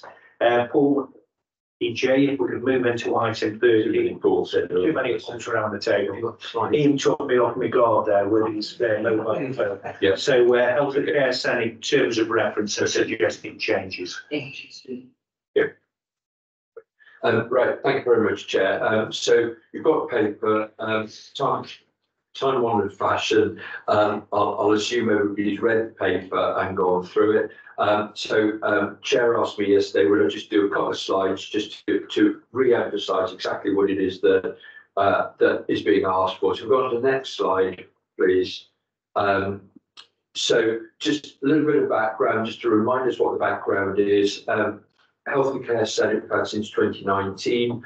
It was established as deliberately multidisciplinary, and I think it's important to say that. A lot of the senates are clinical senates across the country. Ours is very clearly Health and Care Senate. It's multidisciplinary, involves social care as well, and so on. That's quite important. Its stated role of purpose is about independent advice and leadership at a strategic level. And its aim was to put strategic evidence by cost effective, etc., at the heart of commissioning service delivery. It's a fundamental part of our recovery programme. Paul's already alluded to the work he's done with Rachel and so on in terms of that. And Rachel is leading the clinical value and medicines recovery bucket in terms of the work that needs to be done. And that sits and is driven by, owned by the Health and Care Senate. We now need to approve the terms of reference to make sure that the decisions that we made previously around governance, that we could safely delegate the limited powers now to the Senate, just to enable clinical work to proceed at best speed in terms of making timely decisions about change and savings while maintaining our accountability to both quality and safety and finance and performance. So that's all we're trying to do, is just to, in certain areas, just speed up the process and move things forward. So we go to the final slide. So there's only two, Chair, as you asked for. So the recommendation is to note previous agreements delegate to Health and Care Senate how to approve the clinical strategies, policies and protocols on behalf of the board, but we now need to ratify those revised terms of reference to include those. And it'll enable Senate to support the recovery programme and the ICS buckets. We are not seeking in any way to include the powers already delegated to other committees, such as quality and safety with safeguarding, infection control, etc. That is absolutely out of scope and not part of this. The recommendation is also to agree that there is still a little bit of work to do that Paul is leading, another Paul, too many of us, aren't there? Paul is leading in terms of just getting that final table together to absolutely set down exactly what sits in each one. You asked for some examples of sorts of things we're looking at. So the sorts of things that we might be talking about are acute asthma pathway. We're looking very much in terms of the recovery programme around pneumonia pathway as well, looking at the UTI, urinary tract infection pathway, and how we do that. Maybe things around the respect documentation for the system, the system flash glucose policy, which I know when it came to quality and safety, we had a lot of discussion about some of the technicalities that were in there. So those are the sorts of things that we're looking to take through, and just to be able to accelerate through in terms of doing this. So that generally just a very quick summary of what we're asking for. Happy to answer questions. I'm sure Paul is also happy to answer your questions. Okay, so yeah, Josie. And just to add that we did meet as a group last week from a quality and safety perspective to go through this and just to fully understand where the boundaries are. And we were content, notwithstanding the need to draw probably a bit of a list that gives that clarity and examples, we were content with the proposal. And presumably, Josie, the line back to the board, if those approvals are made by the Senate, so we can still keep that. Yeah, Jill. I just wanted to say, because I'm that step removed, so I was struggling a little bit with the report, so the supported clarification is really useful. And the example's absolutely right that the decision should be made at that point. So that makes it a lot clearer for me. So yeah, there's work to do. Megan? Yeah, I support this completely as well. That's pretty pleased to see the exception. I was going to go looking for the exception bit, which is there, which is great. And you clarify that in your last points on the slide there. So except there's some additional work to do just very comfortable about it, but it's the right thing to do in that direction. Okay, thanks, Megan. Simon? Sorry, sorry, Jack, I'll come back. In terms of the role of the Senate, I do understand it, but will it actually be using an element of the public voice in terms of its decision making, or its approval of design of processes and pathways? It uses the different ways. I'll bring Tracy in a minute on this because we need to talk about some of the aspects of how we do that. In the design process, yes, we do in different ways and different extents in different pathways. So, for instance, the acute asthma pathway, I know that has involved patient voice because Mukesh, who's led on that with Rachel, has got a specific asthma group that he is able to go to and use and so on. So, to a different extent, yes. There's then a question of once that policy procedure is brought together, to what extent do we need to then work with the public? So can I pass to Tracy on that one? You can, Paul. Yeah. So sometimes actually the review of the pathway comes from population, from public, that needs to be reviewed, because we have specialist groups, diabetes, asthma, a lot of feedback from people who live with lived experience about what the pathways are, and that sometimes triggers a change anyway. In terms of getting to draft policies, you know, with anything like that, we have to look at what levels of involvement need to be done. So it's looked at on each one, but it's at the different steps on that, on whatever we're doing. So like I say, it could have been brought that there's an issue on the asthma pathway because of the work that's been done previously, the feedback that we've got. So it's all the different points, Simon, but if you want me to be more clear, it's each one really that we have to look, because everything has to have a quality impact assessment. Quality impact assessment says, what is your patient public engagement? Dare I say, would it just be worth having something in your terms of reference and how you operate with that needs to be made sure by the representatives there that that's actually happening? Absolutely. Yeah, so very helpful suggestion, Simon, and all you saying we'll incorporate it. Well, not criticise, just I think no, it's there or about no, helpful. And again, you confidence. Yeah, helpful observation. Jack, thank you.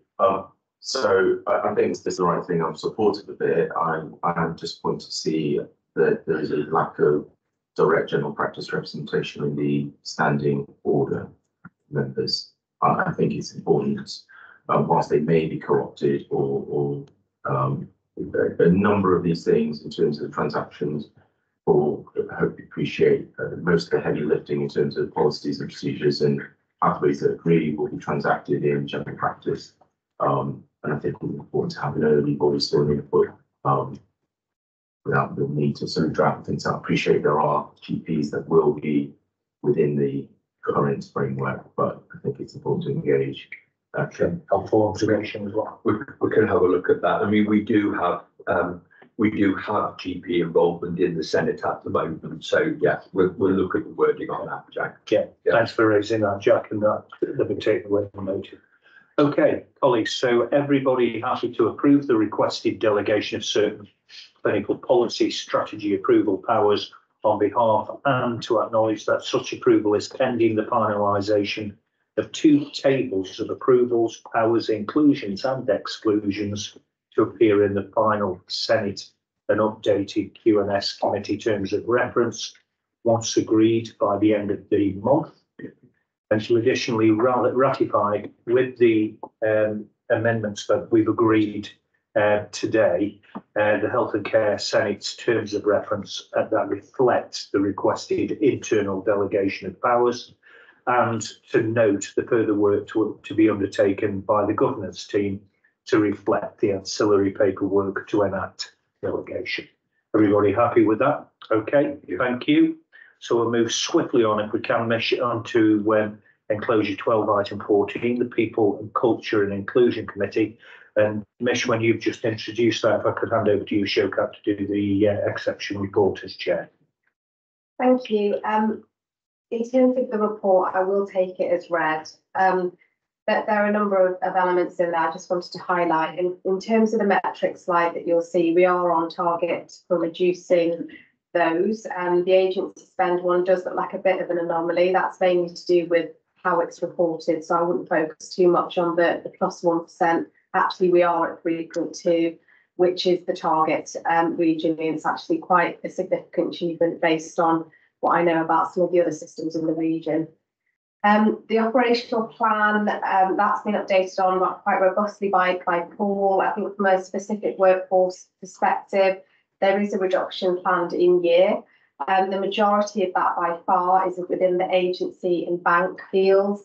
There is a slight increase, however, within MPFT, and that's to do with a TUPE in.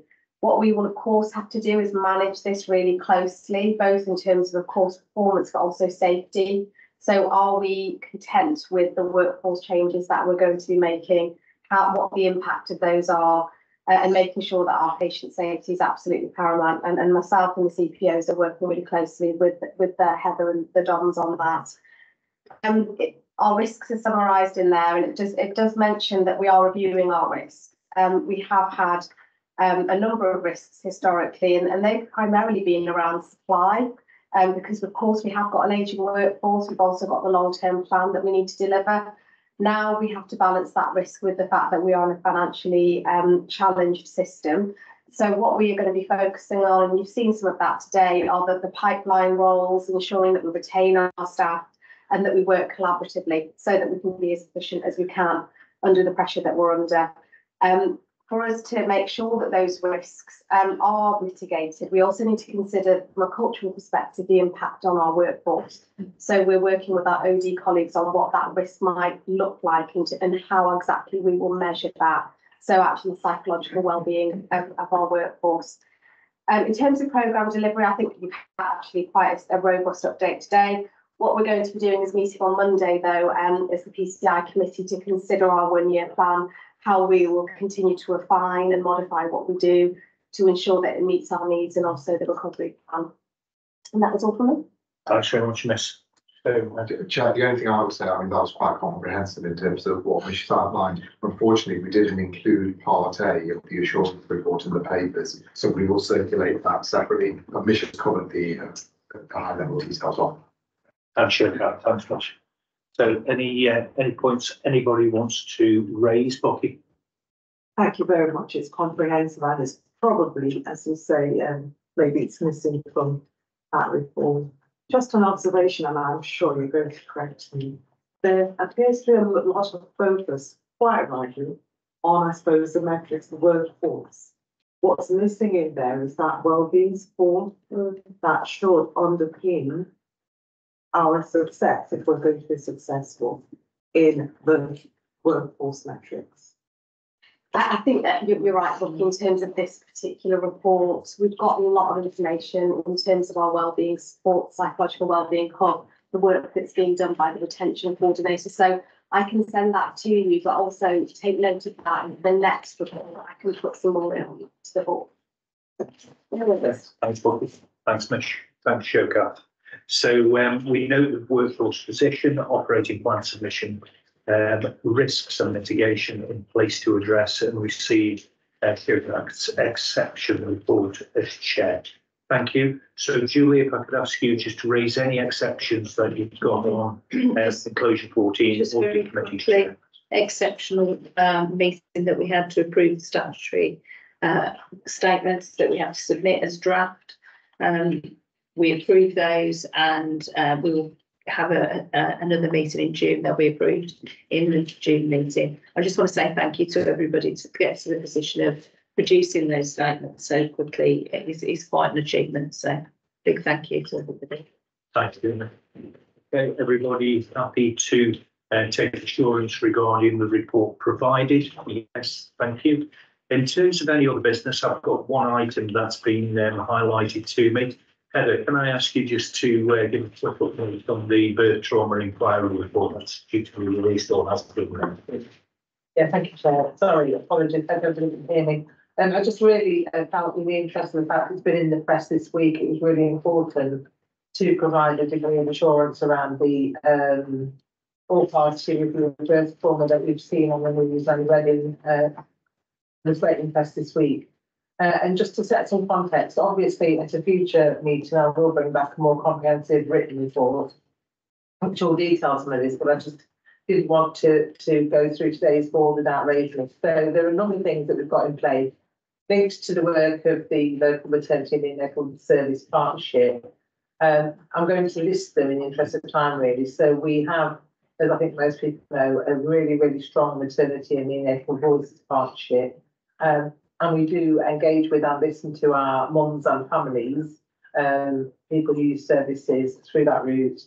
Where appropriate, we have bereavement services, we have professional midwifery associates, we have lots of services linked to some of the things that are described in the birth trauma report, including things, for example, like perinatal pelvic health service development, maternal mental health services. And we continue to work on all aspects of what is a really, really difficult agenda. And I, was a midwife in a previous life and can completely relate to this experience. And as a mother, wouldn't necessarily want to experience some of the things that we've read about. So I wanted to really underline our commitment as an organisation, as an ITB and ICS, to move forward with the recommendations from the report, looking at how we can implement them across the system. And then just to let you know that, and I have permission to talk about this on Monday at the Local Maternity and Service Partnership Board, a lot of words in that sentence. We had a presentation from a patient who'd had significant loss, particularly in pregnancy. And she highlighted the impact that all of this has had on her partner, her husband. And I think at that point, we've acknowledged actually there's also a really big need to make sure that when we do all this work, it is fully inclusive of all partners, but particularly men, because we are guilty, and I'll put my hand up to this, when we talk about maternity services, we're really thinking about women, for obvious reasons. I won't need to go into the detail of that, but actually there's a very, very important role for us in terms of looking after the men who are experiencing these difficulties as well. So wanted to make everybody aware of that. And just finally, I'm sure there'll be some focus groups that come out of the report and the work that's going on linked to the report. And we have identified a couple of our maternity therapies who are happy to be involved in that, in focus groups, to take forward this programme. So I hope that underlines that even just after a few days after that report's come out, we are already very actively involved in and seeking to assure everybody that we are taking the report seriously and will present further in the future. Heather, thank you for that point and for bringing this important report to the board's attention this afternoon. And presumably this will go through quality and safety in more detail, and in due course it might be worth having just an extended presentation on the report findings and the action plan. Just to be clear, that goes to the Local Maternity and Neonatal Partnership Board first. Yeah.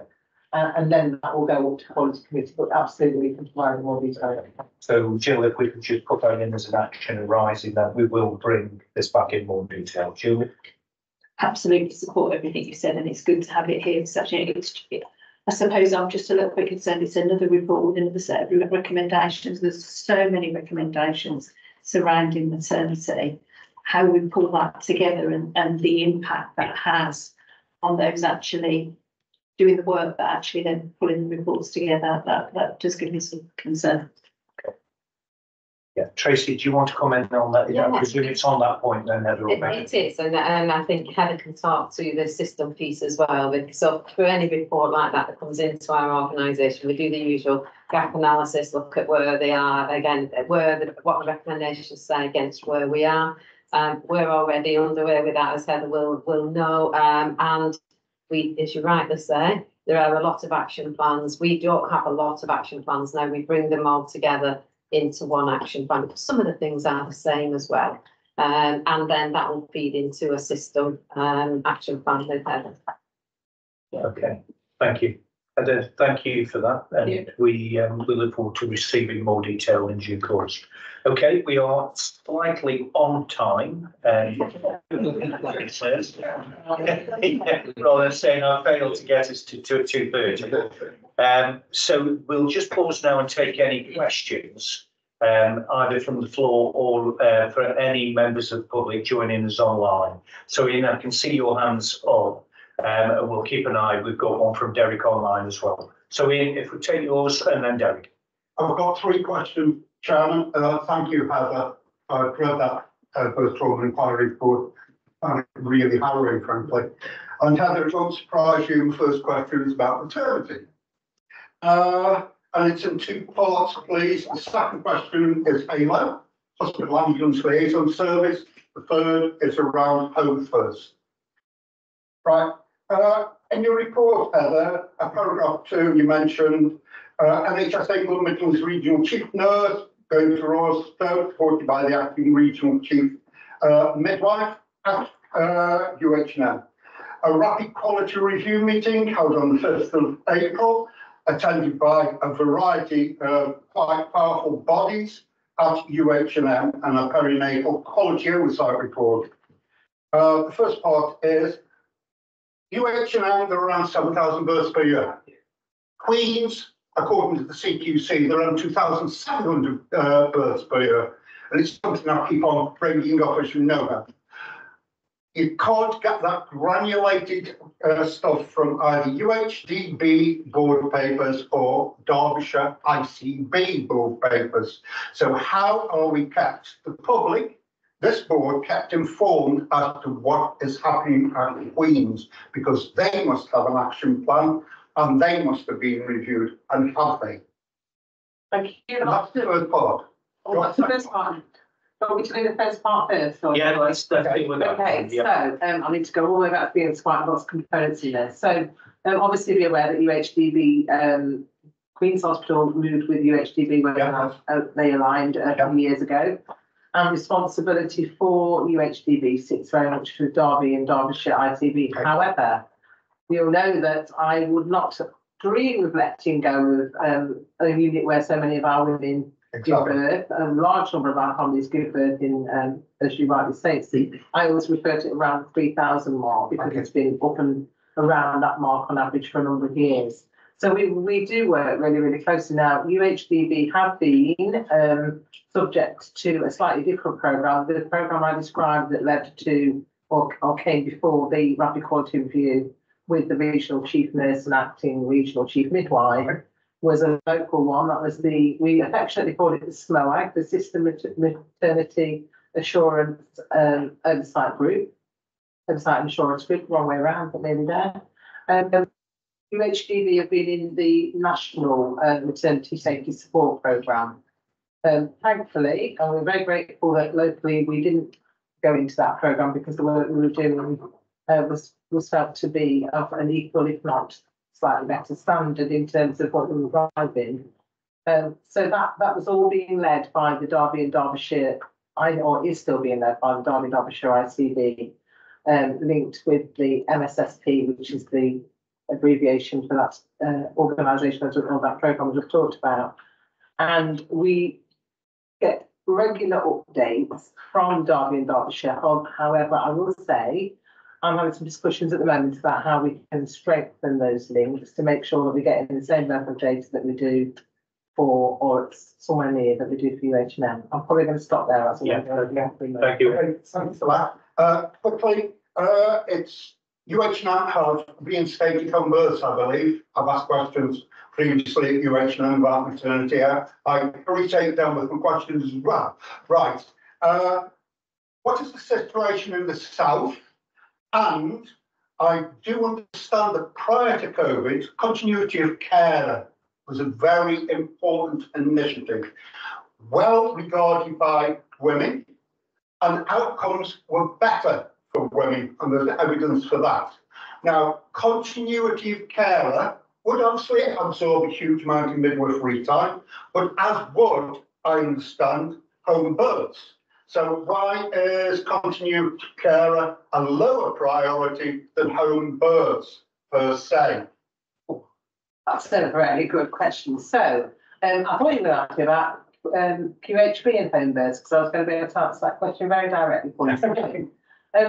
The continuity of care guidance changed. So it came out when Better Births was first published, and there was a requirement for all maternity services to implement continuity of care across the board.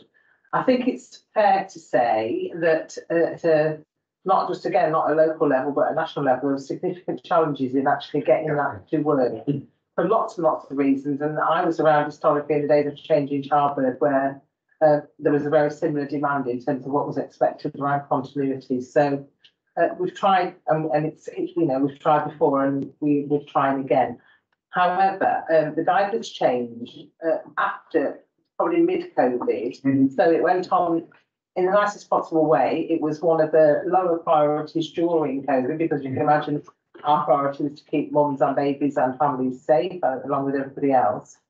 And since COVID, there's now the priority around continuity of care is very much targeted to certain groups. So there is a continuity of care requirement around our Black minority ethnic families, for all the reasons that we've talked about before, and we've looked at reports into how these individual groups of people are not getting the same, or allegedly not getting the same level of service. So continuity of care is in there as a priority for those groups. I think it's not more important than home births, is not more important than continuity of care. They're all up there in terms of priorities, but we have to do some focus work around all of them. Okay, brilliant. Thank you very much. Right, Helen. It's in your performance report, the front door, hospital ambulance liaison officers. Halo model has been agreed for the next 2 months, but it's heavily reliant on agency, which presents an additional risk. I've been in touch with West Midlands Ambulance and asked what the hell this is. I know that West Midlands Ambulance, I think a section 12 letter from the CQC improves your CAPS 2 performance, as I understand it. Therefore, they've moved non-substantive halos front line. That's what I'm being told by West Midlands Ambulance. Right. The West Midlands Ambulance also tell me they do not employ at all any agency staff at all. So what is the situation with this situation with a 2 month like secondment? And I understand there are still halo of substantive halos placed at Royal Stoke. Is that correct? Yeah. Okay. Thank you, Ian. I'll start off. Tracy may want to come in on this. So yeah, you're absolutely right. The ambulance service received a Regulation 12 notice as part of the CQC inspection, essentially linked to their ability to respond to Category 2 calls. So spot on in terms of that. We were paying the ambulance service a kind of a top up, if you like, to provide 24/7 halo cover for us. What they did at the back end of March to support that movement of capacity back to the front line and increase the number of vehicles was essentially serve notice on that 24/7 element. So what we now get is a standard halo offer, which is essentially kind of office hours, if you like. And we have then taken the view with the money that we were using with WMAS UHN colleagues have been able to stand up a temporary model to see us through the next few months while we work out something more substantial as we go forward. I think the challenge for us was that notice was received in mid-March with effect from the end of March. So we had to move very quickly to make sure there wasn't any instability in terms of our provision. Okay. Quickly, is there only one officer at UHN at Royal Stoke? Do we know, or are there more substantive office hours? Yeah, sorry, just feel quite following the question. Right, they said there was definitely substantive PLO officers Yeah. at Royal Stoke. Yes. Yes. Still now, in fact, work office hours. It's what, kind of core hours, if you like, and what we were paying for, because as you know, we have not on holiday. So it wasn't the full offer throughout the week, essentially. So what we were paying top up, so that's 24 hours a day, given the level of service that we have at all hours of the day. So now we still receive that halo support within those core hours from an individual from the ambulance service, but we're just employing our own staff, short-term agency staff to support us through those other hours of the day, because it's a really important role to ensure that flow in terms of handover at hospital. Okay, and the final one. Okay, quickly, picked up from Megan's report, notice given Staffordshire City Council termination of their contracts with home. A lot of people didn't know what this was, frankly, including the workforce. You understand that there is a press release issued today by the CCC. Elements of times start will remember the closure of the hospital bed, but home first is a key element of that people will be getting home and there will be services to support them. So are we what is happening now? Because there's no, as I understand it, there are no discharge arrangements. I believe the contract finishes April the 25th, 2025, and there are no, at this moment in time, arrangements for replacement. Therefore, Stoke-on-Trent patients could end up with a totally different service to sort out a person from somewhere else. Yeah, okay, thank you, Ian, if I pick up that question. So, Home First is funded through multiple routes. As I said, the element of that, which is Stoke-on-Trent City Council funding. What Stoke have signalled at this time is their intention to withdraw their contribution from that, but there is still a level of funding invested through the Better Care Fund to Home First anyway. So this is not about removing the Home First offer for Stoke residents. So that's the first really important point. Stoke have stated that their intention is to reinvest that money in developing a broader range of pathways that support both prevention and discharges and improving long-term outcomes. They say that they remain committed to the Home First model, but essentially wanted to expand those number of pathways that are there. So we received a presentation of our system urgent care board last month, and we escalated through and had a discussion at Finance Performance Committee around it, because my concerns similar to what you've articulated. If you go back 6 years in this system, I think it was about 6 years before we had the Home First service. We had very long in-hospital delays, which were absolutely unacceptable. What we have now is a very slick service. Pathway 1, it's either same day or next day discharge. We do not want to go back on that. Absolutely, we don't want to go back in terms of where we're at with that. What we are doing, and I held a session yesterday with ICB colleagues, NPUFT colleagues and Stoke City Council colleagues, is to understand and work through the evidence here, to understand what those other pathways will be, to ensure they will meet the need that's there, and crucially for me, to ensure they can be stood up in the timeframes we're talking about. So the principles we agreed yesterday are that collectively we need to have a positive impact on patient outcomes here. We cannot return to where we were 6 years ago. That is not acceptable. We need simple, clear pathways. and we recognise the importance of co-production. So we've all got to work through this together and make decisions based on evidence. And any changes that are implemented have got to be done in a controlled and managed way so that there is not any service disruption. So absolutely right to flag it. It is a concern. I'm concerned about it at the moment, because I think others around the table are. But those conversations are ongoing, and there's those kind of joint commitments in terms of the way we go to work. Just kind of quickly coming back, do we include Stoke-on-Trent City Council?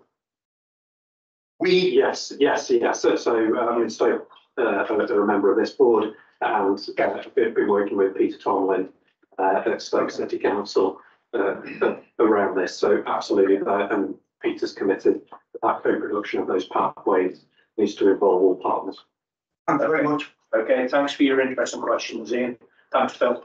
Take one more question now from Derek Hoey. Derek, welcome.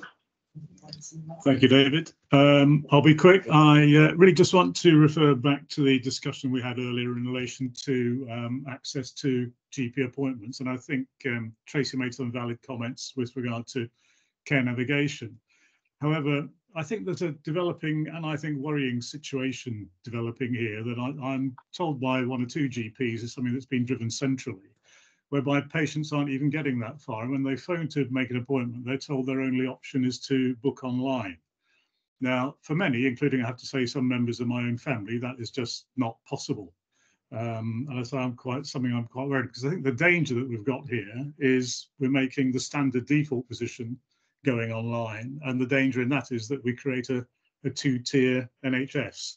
I find that if it is a developing situation, one that's unacceptable, and I'd just seek some advice on that, please. Yeah, thanks, Derek. Okay.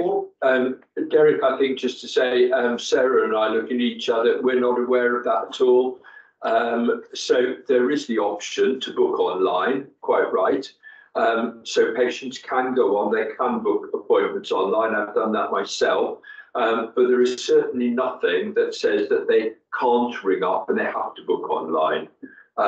So happy if you've got any examples of that. I think Sarah wants to come in as well. If you've got any specific examples, it'd be very useful to know exactly what's being said. So can I bring Sarah in as well? Yeah, I think Jack wants Sarah. Yeah, we're actually improving telephone systems as part of that access improvement plan. So cloud-based telephony will allow patients to be streamlined quicker into the practice, rather than getting some of what we discussed earlier, the engaged tone or, sometimes awful music. So, the whole kind of getting through on the phone is actually being improved. So there's no intention of taking any of that away from patients. Okay, So thanks, Derek. there's no obligation for a patient to go online and fill in a triage questionnaire before they can be allowed an appointment. Yeah, just bring Jack in, Derek, who might want to. Yeah, sorry, thank you, Derek. So I think your question demonstrates a degree of conflation and confusion amongst even GPs that you say that have informed you. I think one of the things is that each practice will choose a different operational delivery route. So one of the things might be that some practices I know have adopted a total triage model.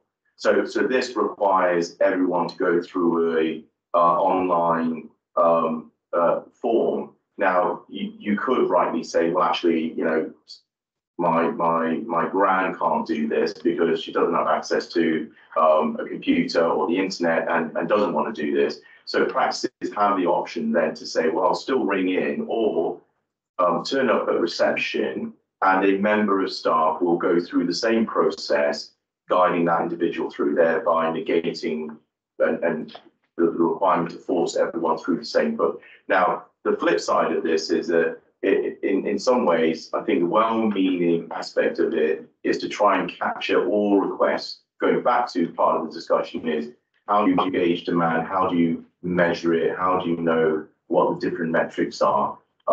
It is frustrating. I'm not personally in agreement with it, but by funneling everything through one pathway, you can get more granular detail on it. So I wonder whether some of that has been. I'm not aware of practices saying that you can't walk up to reception or you can't ring someone, I think there's some confusion, conflation, even amongst many GPs that I know. I hope that answers your question. Okay, thank you, Jack. Derek, we'll draw it to a conclusion there, Derek, if we can. And if there are examples that you want to bring to Paul's attention, please do so, and we'll look into that in more detail. So thank you, everybody, for your interest and questions. We'll bring that to a close. And I'll briefly check with board members on meeting effectiveness, other than I've failed miserably with time this afternoon.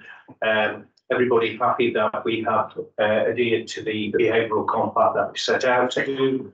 We'll therefore bring the meeting to a close. The date and time of our next meeting is the 20th of June at 1 o'clock, and that will be a public meeting, in public rather, via Microsoft Teams on that day. So thank you everybody online and in person for your attendance and for your interest.